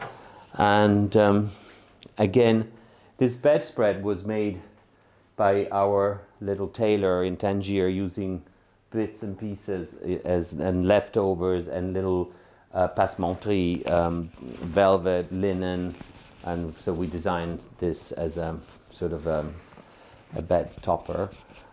And this old Indian fabrics was also purchased from our friend Gordon Watson. I'm very fond of it. Sadly, I have to be careful because the sun and the light are kind of eating it alive. And then here we have two watercolors from our friend Gavin Houghton. Gavin, along with his great friend Joan, run these wonderful watercolor weekends here in Tangier, and these are two examples of Gavin's work from in and around the kasbah. Here we have a North Italian cabinet armoire that we brought from Italy. But also equally, we've found so many beautiful things here in Tangier. So this is a sort of a chinoiserie chest, and it turns into a desk that we found at a local antique store. There's always things that turn up. There's been such an international community of people that have been living in this city for the past, well over 100 years, several hundred years. And there are always a trove of things that turn up at the antique shops in Tangier. Before we go upstairs, I'd like to show you a little trove where we keep some of our fabric samples and sources of inspiration and cuttings and bits and pieces that we mix, and occasionally we rearrange. And here we forgot we had this one. I know. And we have to use this. Yes. We will. So this is one thing, and this is a very odd North Tyrolean piece of furniture from the southern Austria. And I think we could carry on by venturing into a lift.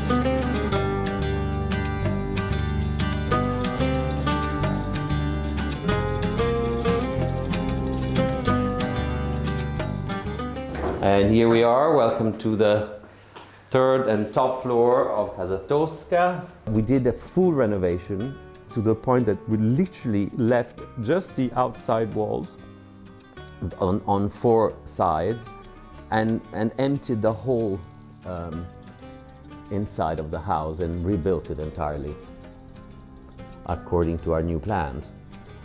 And the whole project took quite a long time.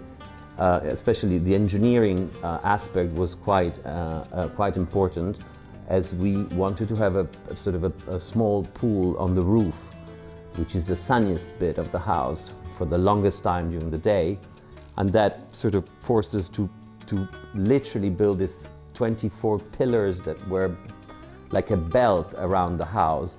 We're starting 2.5 meters into the ground, which is about 7 feet into the ground, all the way up, in order to sustain is relatively small. I call it my bathtub, but it's definitely a little larger than a bathtub, but not really a big pool either. So that was the main structural challenge that we faced.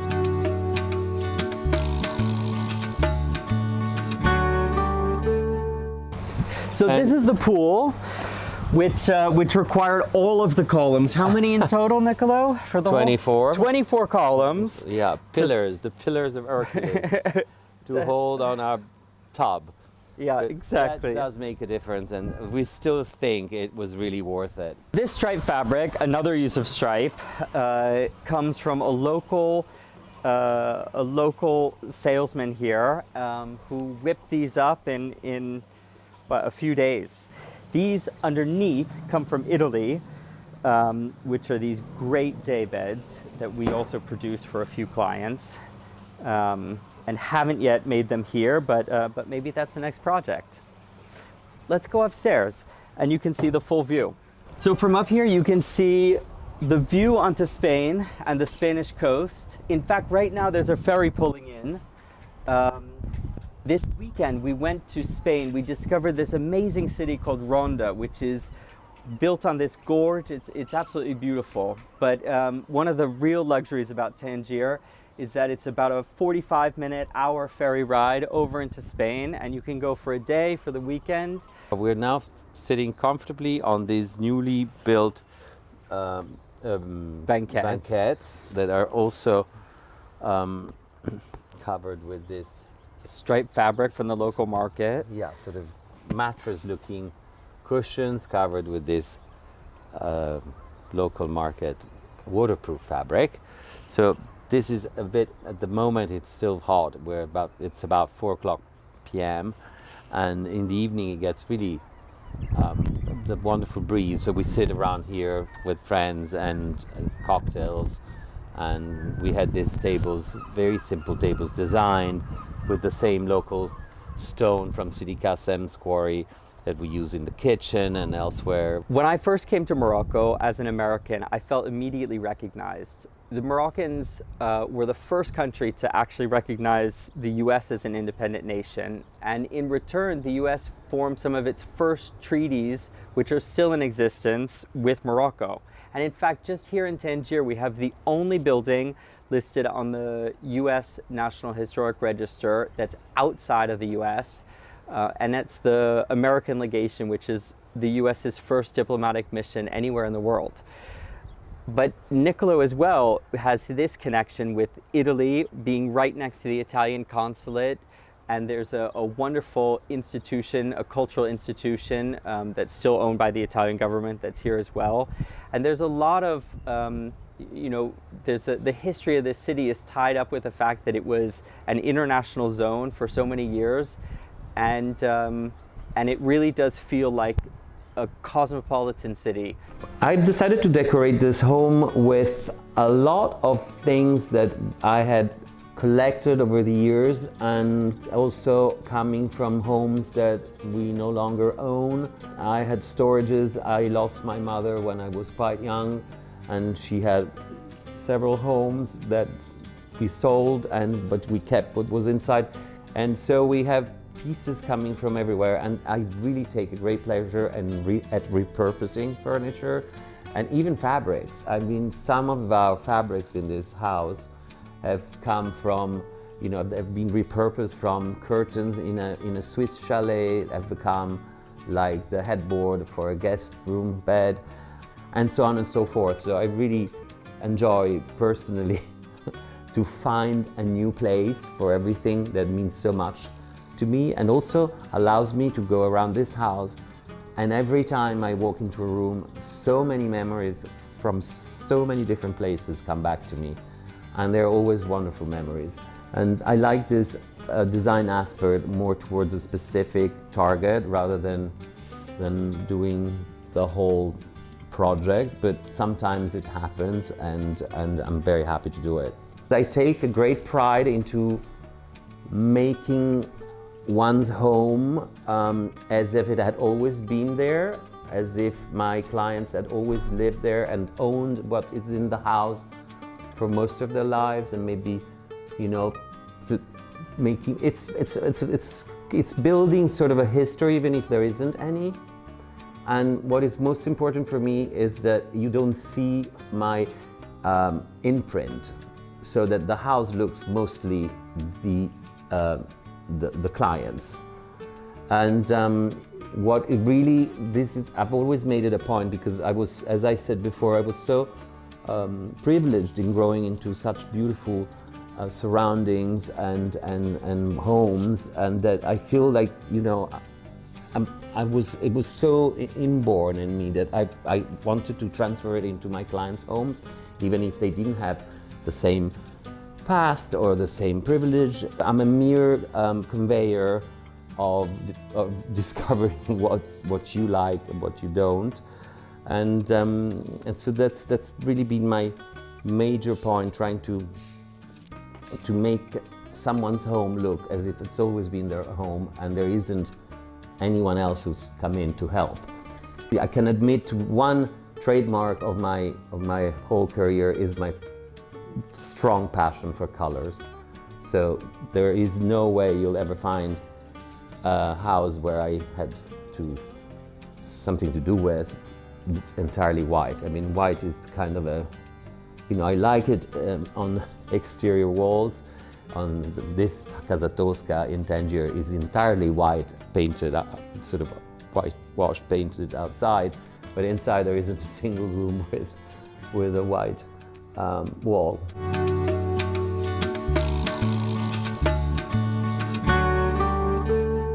We are on the ground floor of the house, and I called my team from Milan, from Pictalab, with whom I work very closely on every project that I follow, and they came out to Tangier. It's their second time here, as they happen to have been here when we first finished the house. All of the colors were done with them, and all of the special finishes were also done with Pictalab. So they came here. This is the newest addition, and it happened this last September. So we're very pleased with it, and it brings a touch of, I think, of sort of a happy sort of reinterpretation of the outdoor green space inside. Yeah, it's been a wonderful collaboration. I've seen you guys work together on a lot of things, and when you recently started your wallpaper, it seems like it was exciting for you to also work on this project together too. Yes, also because, well, thank you for reminding me. Yes, we did several collaborations, and we worked on 3 wallpaper collections. In fact, the first one was re-editing my great-grandfather's Piero Portaluppi's famous entrance hall in our former family home in Milan. So the floor tiles, as I remember, they were all made by the same producer in town. Yeah. Hand-stamped concrete tiles that were dyed. And do you remember watching him press each one? Yes, I do. In fact, we changed the colors several times. And this is an old design from Tangier that exists. And we just simply rearranged the colors according to what we liked. Amazing. The lights came from Tolpent, sadly a place that does no longer exist, but we worked for them over the years, and we gladly have a few in stock. And these 2 Parisian chandeliers, or lanterns really, have been keeping us company for the last 10 years. Well, when Nicolo recently worked with Ursula from Pictalab to redesign this room, it brought so much light in, because it had been sort of this dark charcoal gray before. And the moment we changed it, it really transformed the space. And at night when we have people, we line the whole corridor with candles, and it sort of glows and has this really warm, welcoming feeling. This is the lobby. And I take some pride in saying that we had this copy of the Campli Flegrei, Sir Hamilton's book, published in 1786 about Naples and its surroundings, for a long time. And all its beautiful plates, hand painted, were basically enclosed in this book, and we made a sort of a serious decision to take the book apart and frame each plate, and these 52 plates fit just perfectly into these hallway, bringing a bit of my native country, Italy, and the south of it, like Naples and the Vesuvius. My grandmother on my maternal side was from Naples, and so I thought this was a nice anecdote. It was certainly a lot to hang, but... Oh, right, and thanks to you, Master Hanger, because I didn't do the hanging.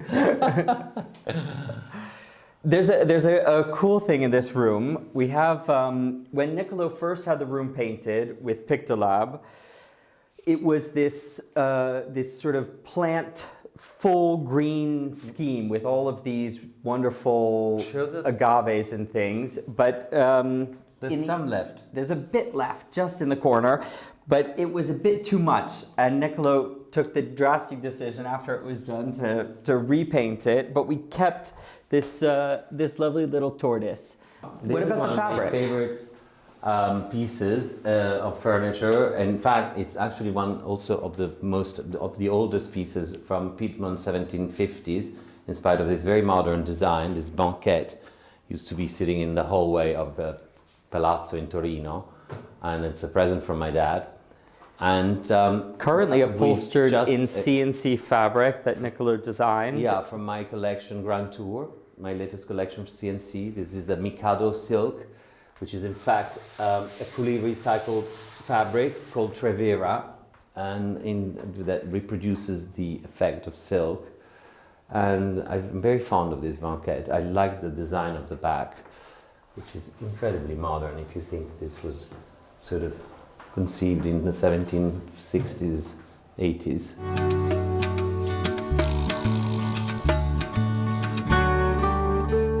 Welcome to the dining room. So here we have another room with some of these wall painted murals, again from Pictolab, and this gorgeous table, which used to be black. Nicolo designed the table as well. And I remember one morning you came down and said, let's add stripes. Yeah. And I think it took us about a day. Someone came over and repainted it.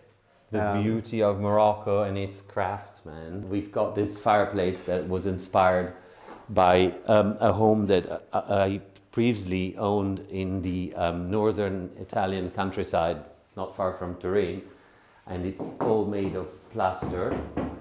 So it's a complete sort of fake invention. And again, this room works very well at night when it's fully candle lit and, you know, full of our guests. Here you have your first sort of approach with our Tino chair that was created for Casa Tosca as the first dining chair. It's quite comfortable and quite traditional, I find, and works very well. This Etro fabric from Etro Home Collection was actually coming from my bedroom curtains in my chalet in Gstaad. And when we sold our home there, we reused the stripe in You Will Sit along, you know, our visit in different rooms. The Steinbock, is that called like a mountain goat? Yeah. From Switzerland. Again, they were sitting on a large dresser in the dining room in Gstaad. And here they are. In fact, these animals only exist in the Alps. But here they are, they landed in Morocco. Well, there's a bit more of the Alpine theme here too, with the... Another memorabilia from Gstaad. So Gstaad came to Tangier, partly. In the dining room. Yeah, mostly in the dining room, yes. It's quite important to understand that social life in Tangier happens in private homes, mostly. There aren't as many restaurants as there are, for instance, in Marrakesh, or as one would expect to find in a city as big as Tangier. So it's really a lot about exchanging visits. In August, we can wind up being, 25 easy for dinner, especially when, different people have their guests. But we tend to come all year round. There's always an excuse to throw a dinner party, and this room has certainly seen a lot of them.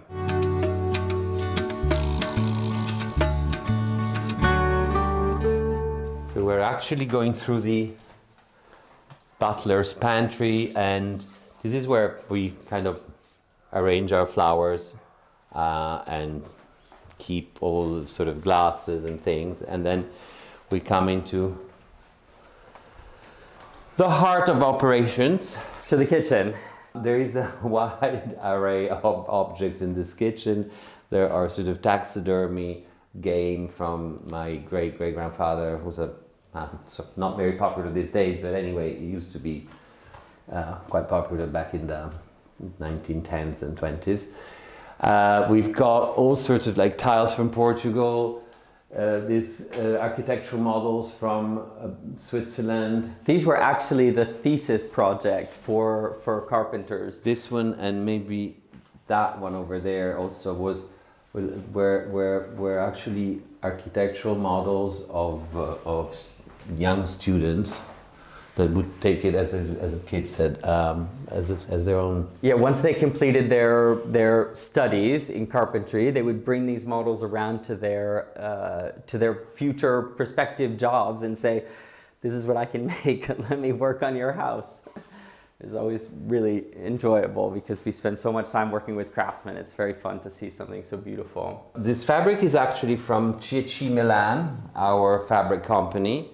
And again, it was recycled from my eldest son's bedroom's curtains in Gstaad.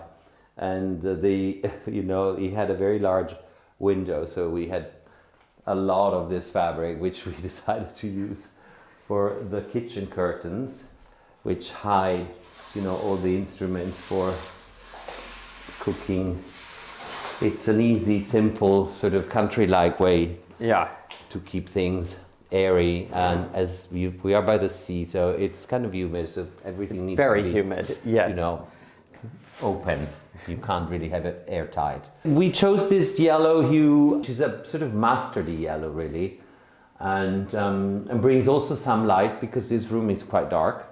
We only have a French door into the backyard, and it was also important for us to have an eat-in kitchen, because when it's just the two of us, or maybe just with a friend as well, in the evening, it's so handy to. That's right. We do sit here quite often when it's just the two of us. Yeah, does happen, fortunately. Oh, this table comes from Switzerland again. It folds, and it's actually meant to be against a wall, but we keep it open, and. It comes from a boulangerie, sort of bread shop. A bakery. A bakery, yes. Thank you. Hello. Anyway. Another special thing about this kitchen is the stone, which is a local stone called Sidi Kassem. It comes from a nearby quarry. And it's a porous stone. The guys who sold it to us really advised against using it in the kitchen, but in fact it absorbs any oils or things. It brings out this wonderful veining. It gives this sort of feeling of life because it keeps changing and changing colors, getting darker, and the veins are coming through, and then eventually, it's always a bit shocking at first when the first stains happen. You're like, no, my new counter, and then again it gets sort of more homogeneous. Yeah, homogeneous. Homogeneous. Anyway, and it all blends in. We're very pleased with it. Well, one thing that we're really blessed with in Tangier is an amazing market. So there's a lot of fresh vegetables in the central market of Tangier, in the Grand Soko, and there's also an unbelievable fish market. So throughout the year you have different seasonal fish. Crevette royale, big tunas, And they have big marble counters where the guy will be slicing an entire tuna. You get to pick which piece of the fish you'd like, or get to see what vegetables are in season, what flowers are in season. So everything that we eat here is very seasonal. And it's been a wonderful thing about cooking in Tangier. Kit's a great cook, so he's the expert. And thank God for that. I love eating, that's about it. I like this house very much because it's like a wedding cake. It's on several layers. And so you start at the ground floor where you have a small backyard that gives you shade and peace and green during the warmer months. It's also got this porch which allows you to sit outside even if it's raining. And so this in and out feeling. And then you start walking up, and as you start walking up, the light gets greater and you get a lot of light, and by stages. So you come to the first floor where we have a nice living room with several windows, and you start kind of grasping about the whereabouts of the house, which you don't really do from the ground floor. And the salon is painted pink, and then you have a terrace. And so that's kind of perfect for sort of mid-afternoons, readings, and great in the evenings with a big fireplace. And then again, you go to a second floor where you have sort of the sleeping quarters for guests and our own master suite, which has a terrace from which you start seeing the neighbors' roofs, and you start feeling the sea and the air, the breeze changes. And then finally you come to the top, and there you dominate entirely the Bay of Tangier and the Strait of Gibraltar, and across to Spain and all of the city. And it's fantastic. So it's like being, like changing channel every floor. When I think of the word home, the first thing that comes to mind is a place where you feel safe and protected and happy. And that's what I think, for what it's worth it. Homeworthy, thank you so much. It was great having you. And hopefully we'll have you back soon enough. see you next time. See you next time. Bye. Ciao, ciao. Thanks for watching. Be sure to go to homeworthy.com for exclusive content, shopping guides, and so much more. Hi Homeworthy, I'm Trino Facada. Welcome, and can't wait to show you around Birdcage Marrakesh.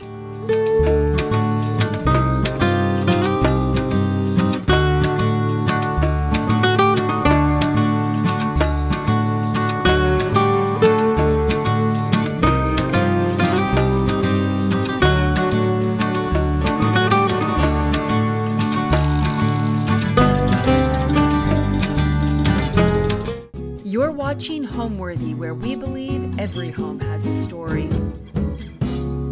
Hi, my name is Trino Facada. I'm the CEO of the Saraban Foundation, an arts and cultural foundation based in London. Welcome to my home in Marrakesh. So I started my career working for the designer Alexander McQueen, which is obviously quite well-known designer. And I was the first employee, so it was a long time ago. And it's been, an amazing experience. I joined with Lee, as he was known, just when there was just the two of us.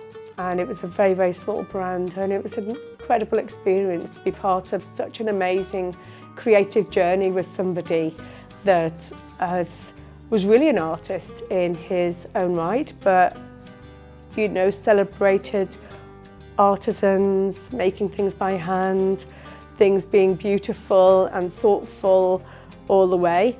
And after Lee passing, I went to go live in New York, and I worked for another amazing creative, which was Tom Brown.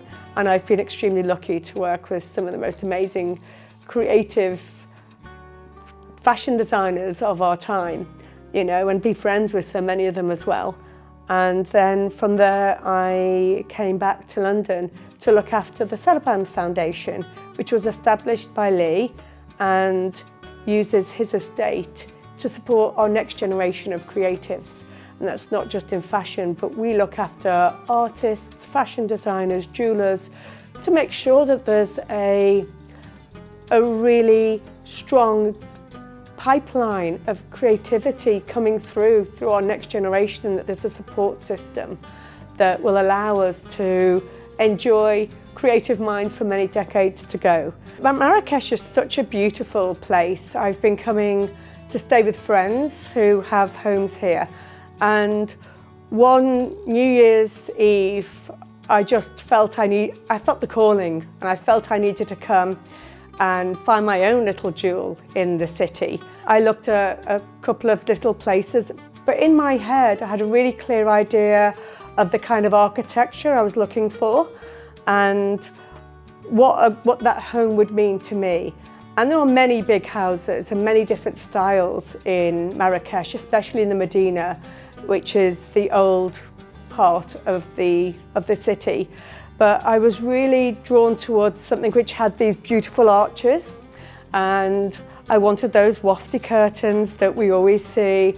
And when I first saw this home, it was quite special because it had all the architectural details that I fell in love with immediately. This was such a unique architecture that allowed that kind of light and space to flow down through all the different floors.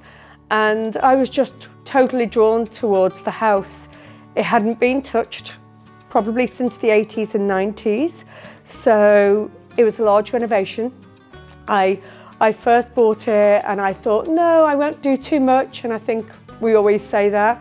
But of course, once you get started, and really once you discover the magic artisans that are in the city and that Morocco brings, it was such a joy to do the work because I live in London. There are so many skills that have been lost along the way, but Morocco still retains those skills, especially in these beautiful old riads and houses.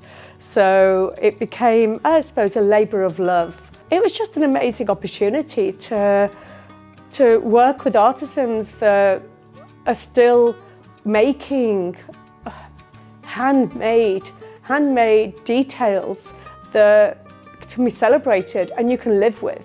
And they're part of the architecture, and they've stood the test of time, and they're made for the environment, they're made to last for decades.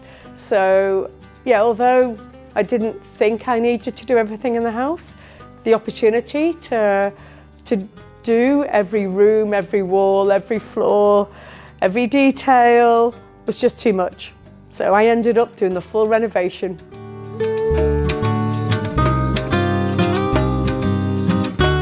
Welcome to the salon. This is the winter living room, and I wanted to make it as warm and cozy as possible. And it's got all the colours of the riad, which is the golds, the ochres, the darks, the blacks, and the whole riad has got an Art Deco theme, and that's really where I took the colour palette from. So you'll see that everywhere in all the rooms of the riad, especially using this beautiful gold pattern, which is the Zelige tiles on the floor, and using the really warm Tadalak colour on the walls. And then obviously I've got the black ceiling and the black fireplace, which is really pulling the whole colour palette together. And I'm going to show you some of the pieces that I brought in to make this really cosy for when those cold winter nights eventually come and find us. So here's one of my first pieces, which is a Tamagut candelabra, and this is something from Marrakesh, and it's my friends bought me when they first came to see the house as a gift, a housewarming gift. You can see I fill it full of lots of different candles which light up the room. And here's one of the artists from the foundation. This is one of the most recent artworks to come to Birdcage, and this is really epitomises what I love about the art I collect.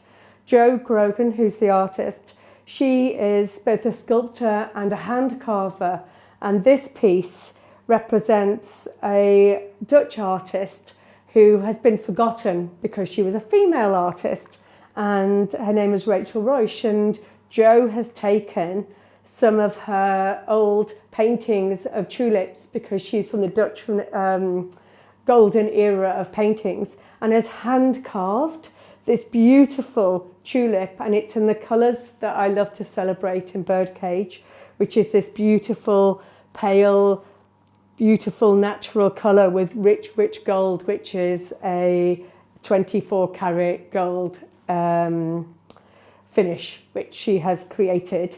And the table is a beautiful piece of natural wood.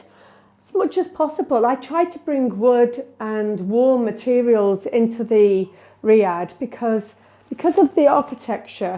You have 4 walls going round, and it can echo quite a lot with all the hard materials. So my one decision was, wherever possible, make it warm, make the materials soft, use wood and natural materials that will stop the echoing and make a very warm feeling when I'm here in the house. So I have a very beautiful thick rug, which, as we all know, Marrakesh is very famous for making rugs, and this was made especially for the room. So it was designed to fit in with the colours and tie everything together. Then here I have some of the other artworks from Sarabande artists. This is George Richardson, and he has some sculptures of custard creams. If you're English, you will know what a custard cream is. It's a very famous old-fashioned biscuit, and I've just elevated it. I've put them into frames. They're in brass and they're in copper, and they tie, again, the whole room together with the artworks. And then as you move around, you'll see there's some other artworks here. This is one of my largest art pieces that I bought especially for birdcage, and it's by Mattia Kopp, and he is a sculptor, and he uses both his hand and craftsmanship, but he also works with engineering as well, which you can see from this amazing large sculpture, which is a sound sculpture. So he listens to moments that are in your memory, whether it be somebody breathing, somebody laughing, and he records the sound, and then he takes that sound recording and the shape of it, and he'll create sculptures that are based on those movements in the sound waves. So this is the sound wave that has been created for me, and this, as I say, it extends, was designed especially for the riad. Well, it was bought especially for the riad and fits in perfectly.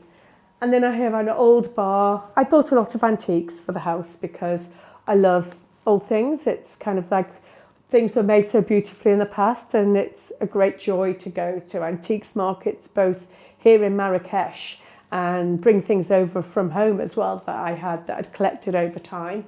And then I had this beautiful walnut sofa. This was designed especially for birdcage, and it's finished with amazing silk, which has come from Rogers and Gothegum, and it's just a really luxurious place for me to lie down and relax with my friends, get the fire going, light the candles, have an early evening drink.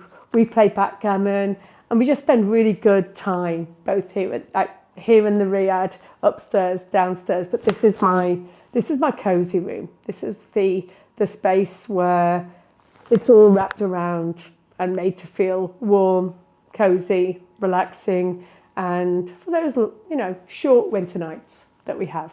So some other pieces that I bought when I was here in Marrakesh are these beautiful wooden, these are actually tent pegs, and you'll find these in all the antique shops all over Marrakesh, and they're all handmade. I've actually mounted mine to stay on the floor as wooden sculptures. But yeah, these would have been used, as I say, to keep the most elaborate tent peg that you can find. And the whole floor in the salon is this beautiful gold mustard zalige in a herringbone design. And the zalige is a fairly expensive tile that you can have. But each tile, what's so special is each tile is handmade. No 2 tiles are the same. They are left to dry in the sun, and they are glazed multiple times, so that you get, and it's a real skill to lay down the tiles and to make them. And you get a real beautiful undulation of colours in the room that you can just see, and It's both rich because it's that gorgeous, like gold, ochre, mustard kind of shades that that make you feel really warm inside. But when you look at it closely, it's like every single one is different and has just been sitting there, drying in the sun, glazed by hand.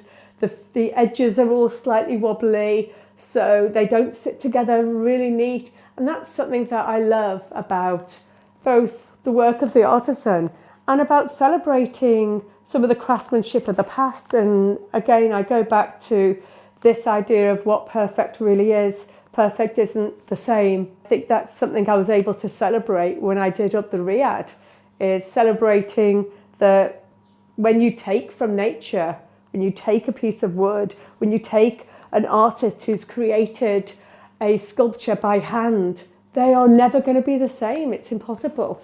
And I think that's just something that we're so lucky to be able to celebrate in this house. So when I was thinking of what to call the Riyadh, I knew I wanted to celebrate the birds that I hear every morning when I'm sitting here, and there are so many birds, and considering you're in a city, it's amazing.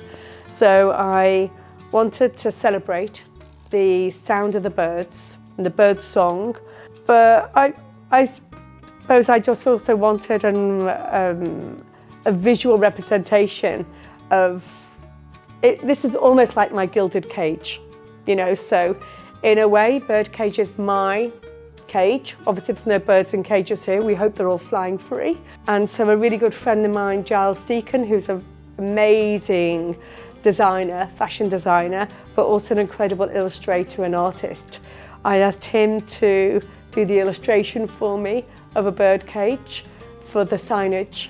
And yeah, it's to really encapsulate that this is my gilded cage, and to celebrate the architecture that you see as well throughout the city. You know, you have all these beautiful like metal ironwork that you see, and it also reminds me of like old bird cages. So it was really about just pulling that all together and this becoming my little gilded cage that I can escape to.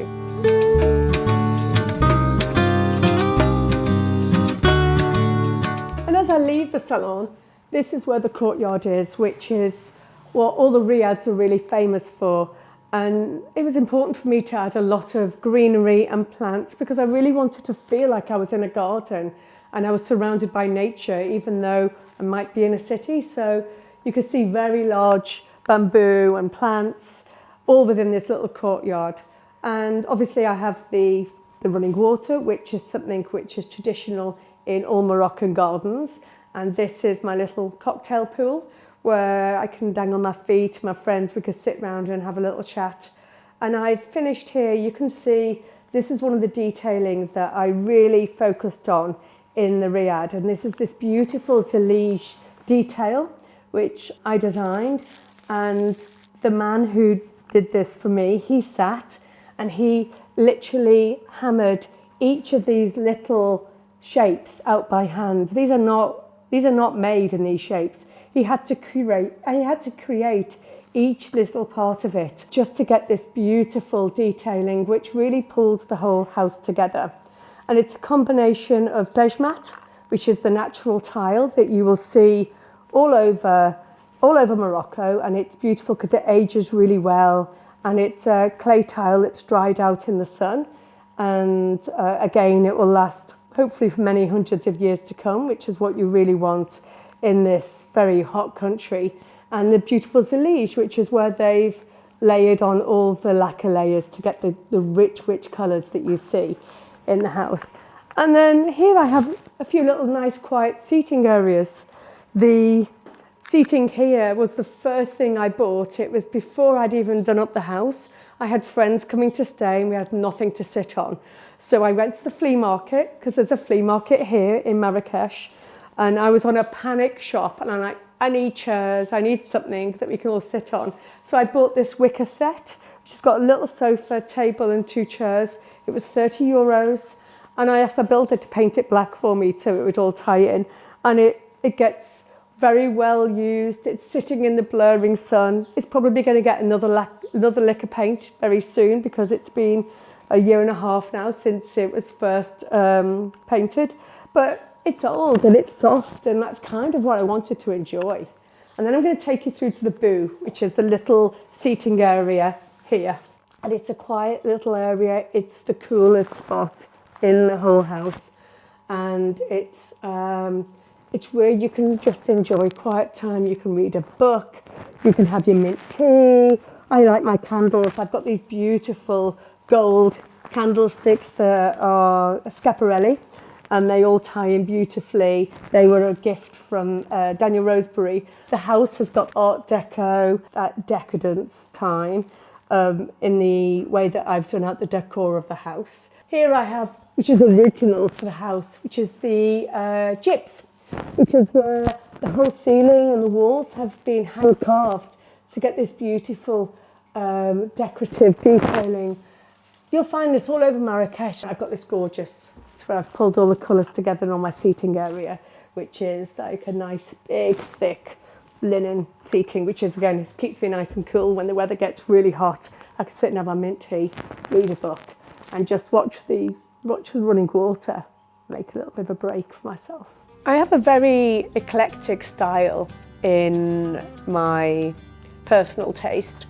Very often, I love anything that I can see the handwork of the artist, and it doesn't mean that I don't love modern engineering and technology within creativity, because it's also incredibly important when it's applied well. But there's something about perfection being imperfect for me, and that I love to see the spirit of the artist in the work. And I think a lot of the work that I've bought and collected, it's because I feel the spirit of the artist in that work, and I can see how much love they put into it. And that's in both the architecture and in the art I collect. And I think that's been something that has lasted all the way through my art collection. Here I have artworks, I have sculptures, but I have embroideries that I consider an artwork because somebody has illustrated that, somebody has put it together. And I'm very loose on the terminology of you're an artist or you're not an artist, because if you're creating something and then you're producing it with an unlimited amount of love and care for that work, and that's where the element of craftsmanship comes in, which is I'm not making a shortcut. I want it to be exactly as it should be in the best version of itself. That is art. So yeah, a lot of the artists' work that I have here, it's both paintings of artists' works that I've bought. I have many sculptures that I have in the house, but they're all celebrating, they all look very different, but they're all celebrating, I suppose, the artists that made it. And that they've all, you know, they all fit in, I suppose, because I'm drawn to them all equally.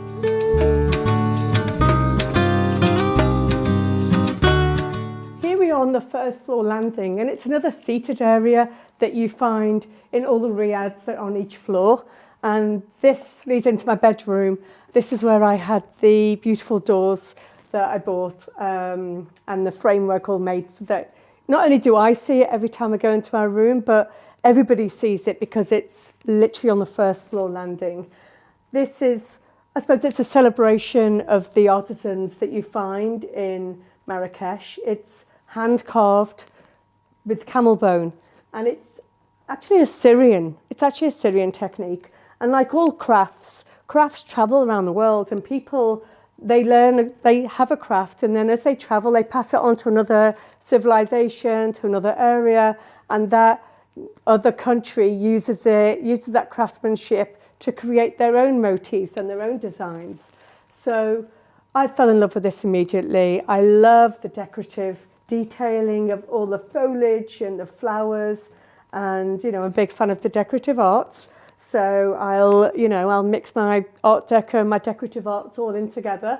Such a beautiful idea of what you can do by supporting artisans to still make things. Because if we don't buy things that are still made by hand, people will stop learning those skills. And I think that's what's so important, to make sure that we appreciate them and that we keep them in our homes and we live with them.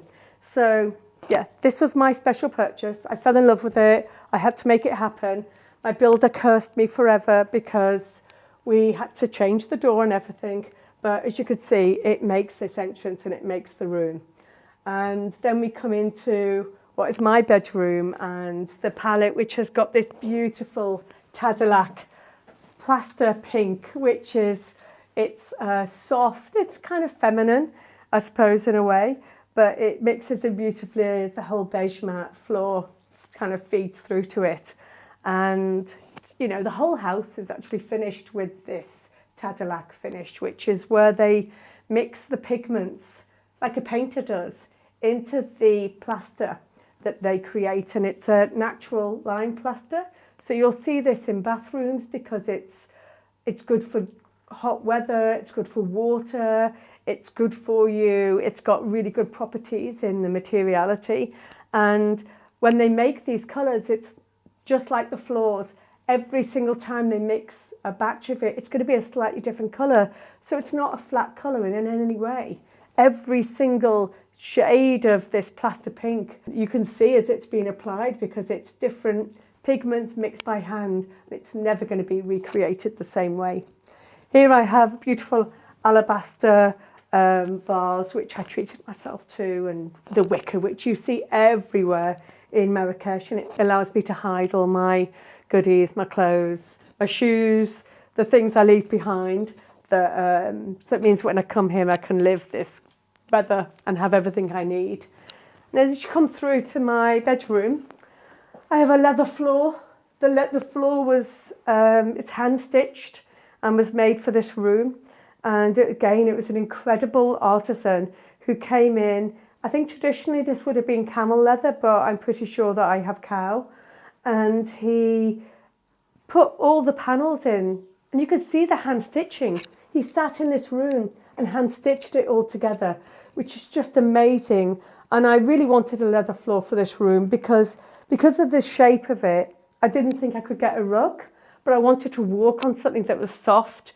And again, bring a warm material into the riad so that it softened any noise and allowed me to feel relaxed and just luxurious as well. I mean, it's such a great pleasure and very easy to look after. Again, I was just thrilled to have that lovely old man who's been making leather sofas, chairs, and moved on to floors to make sure that there's a living for him, that he still is appreciated in the craftsmanship and the work that he can do.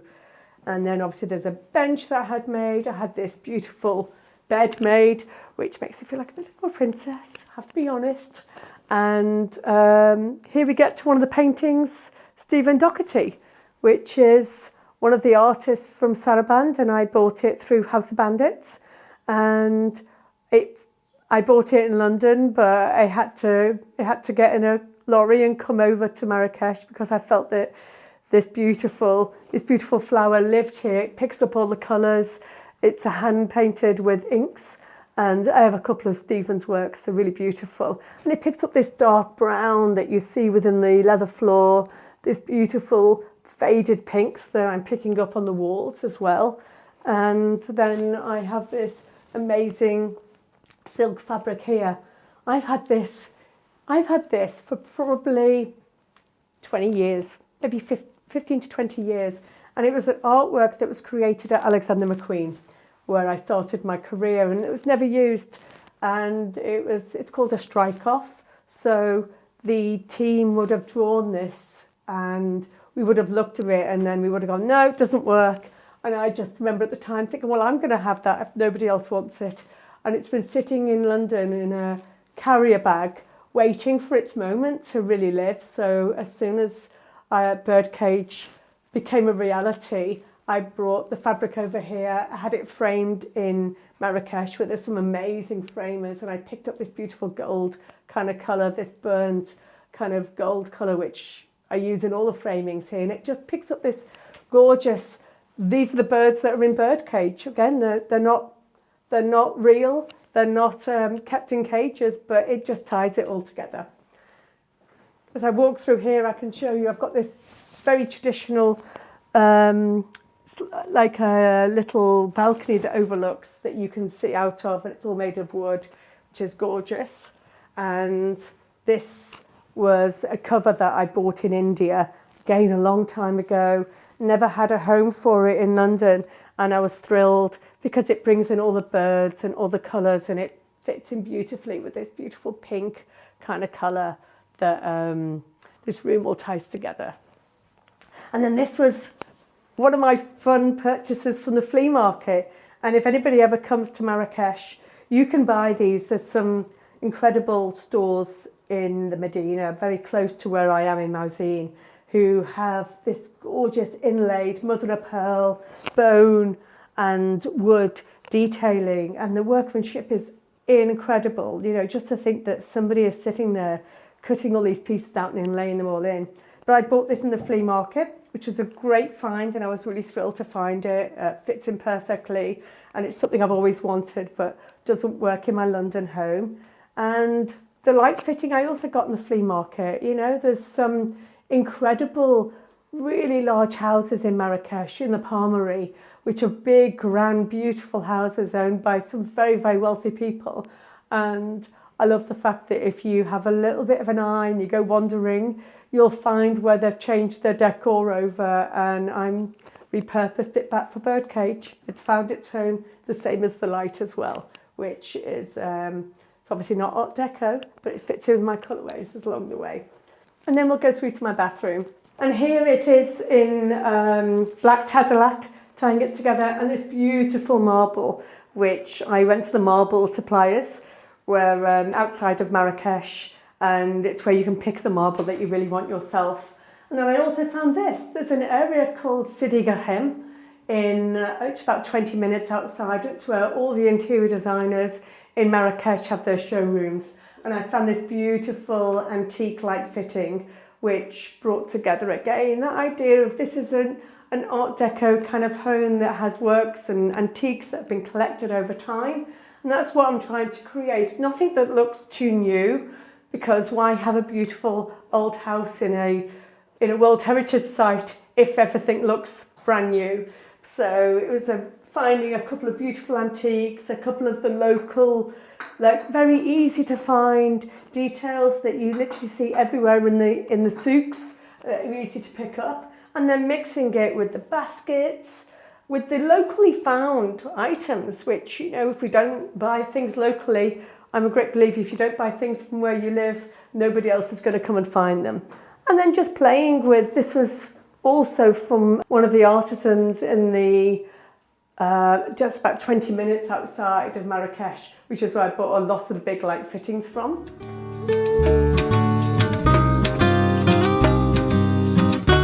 This is the yellow room, which has got my gorgeous French bed that has literally travelled all over the world. And just to give you a little story about the bed, it's obviously French in its design. You can see it's all the carved wood and the shape of it. And when I used to live in New York and used to work for Tom Brown, I bought this bed from Tennessee. I had it shipped from Tennessee to New York. And then I had Alexander McQueen Company make this gorgeous silk fabric for me with all the birds in white. So it captures all of this. And this is the bed I had when I was living in New York. It captures all that Art Deco, beautiful illustrative kind of details, which I really love, on the black silk. And then here in the bedding, I've got this incredible embroidery, and this is all done by hand, and I commissioned this to be made for the room. And, you know, you find a lot of embroidery with all the other craftsmanships that you find in Morocco. This kind of embroidery is coming from the city rather than from the rural areas. It's very fine, it's silk all put onto cotton, and it's just a stunning, stunning, stunning design that really just brings the whole room together. Here I have some artwork by another Saraband photographer called Kasia Wozniak, and her work, she uses a camera that's about 120 years old.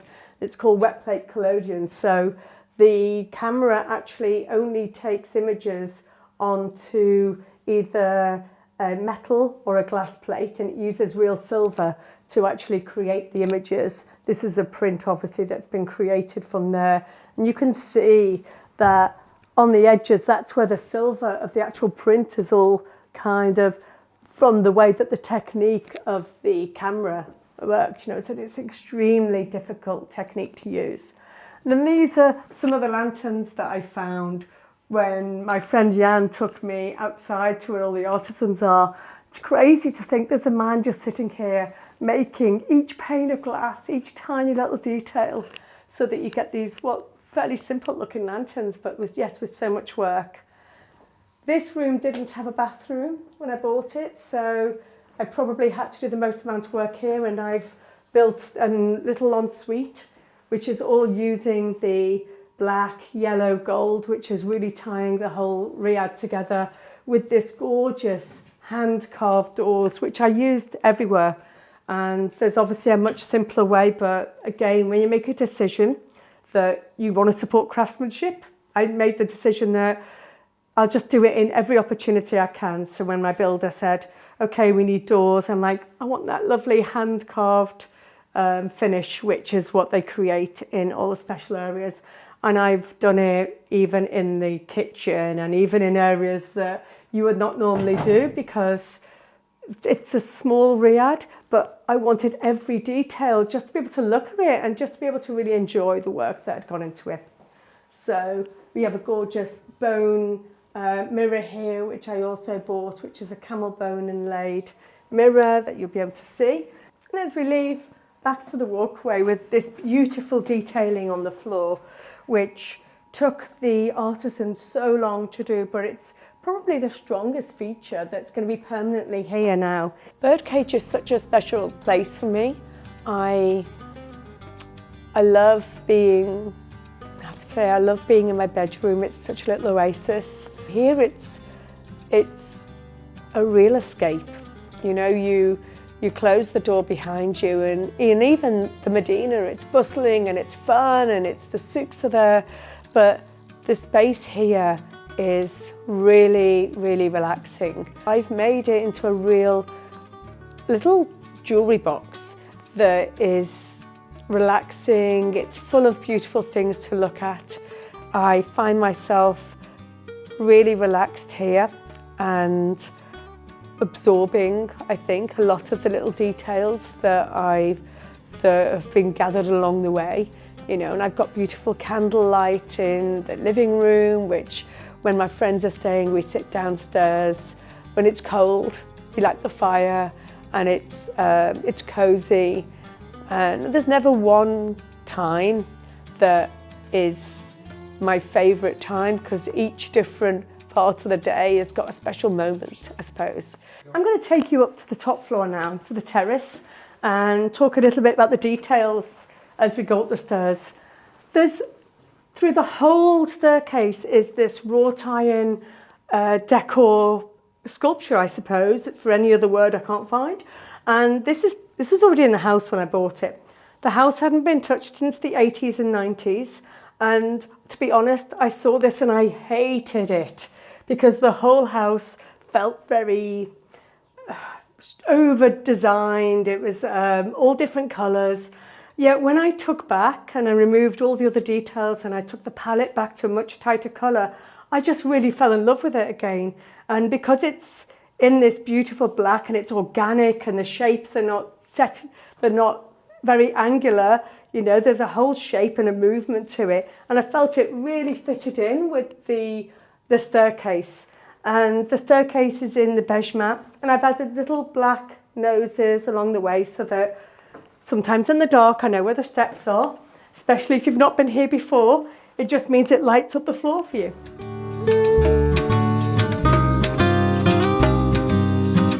And here we are on the terrace. This is where I spend a lot of time. It's where we have breakfast in the mornings. I have all of the plates and everything kept here so that we can sit and enjoy the early morning sun before it gets a little harsh, because let's be honest, we are in Marrakesh. It is in the desert and it does get very hot.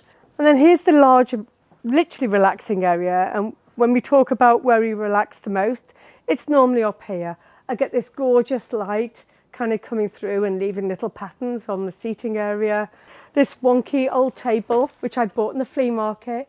Again, there was lots of opportunities to buy new things, but I love things that have got a little bit of a story and somebody else's life. And I wanted the Riad to feel that it had people living in it all over from the past, and they all had their own stories. So I didn't want to get everything just from one era and from one place. It's all got to come together in this mishmash of life, you know, and the people that might have lived here in the hundreds of years that this Riad has stood.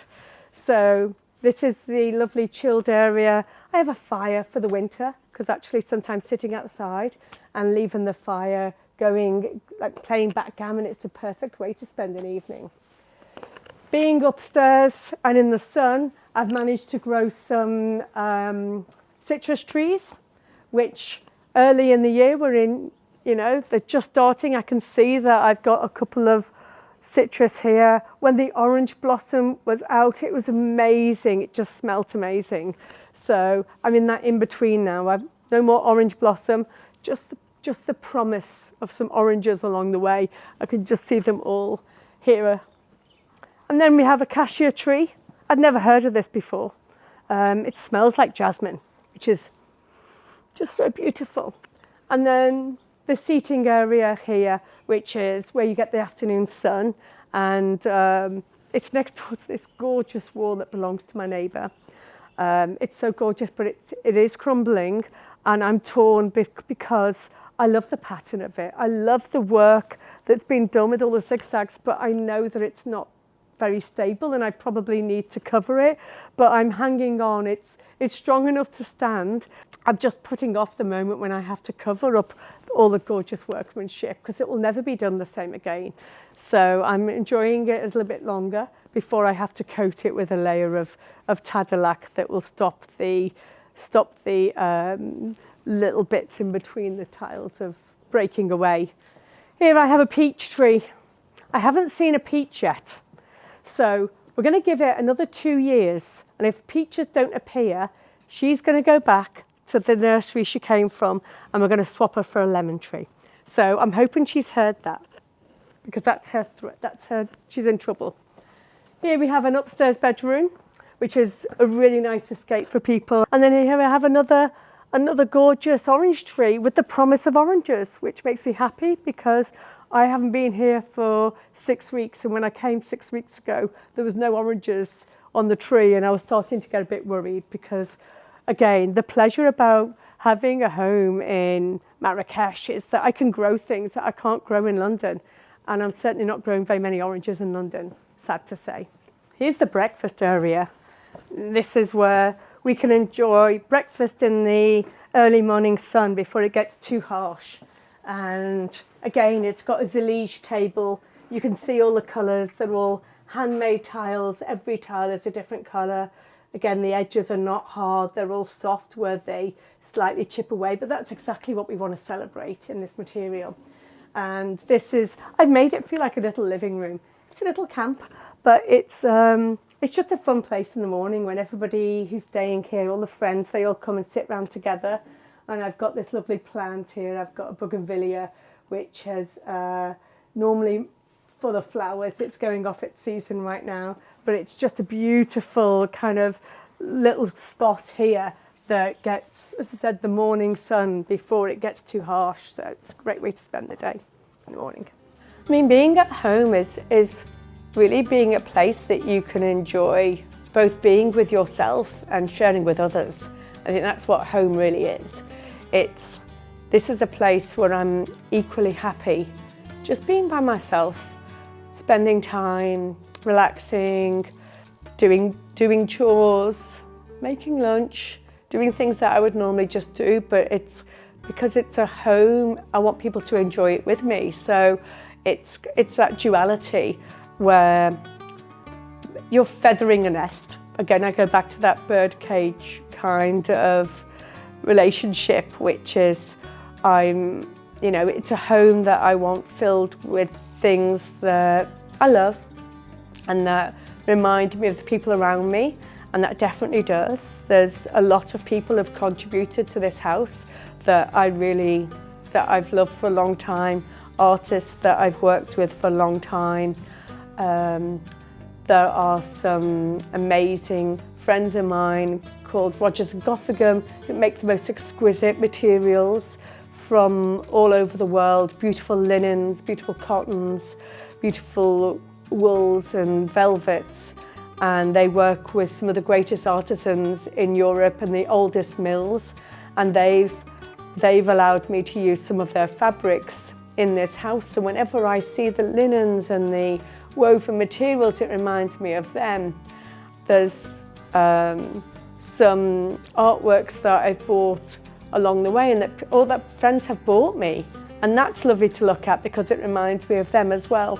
So I think that's what's really special about this place, is it reminds me of a lot of friends that have made this happen. Homeworthy, it's been so nice showing you around Birdcage in Marrakesh, but I've got to get a flight sadly back to London, so you're going to have to go. Bye-bye.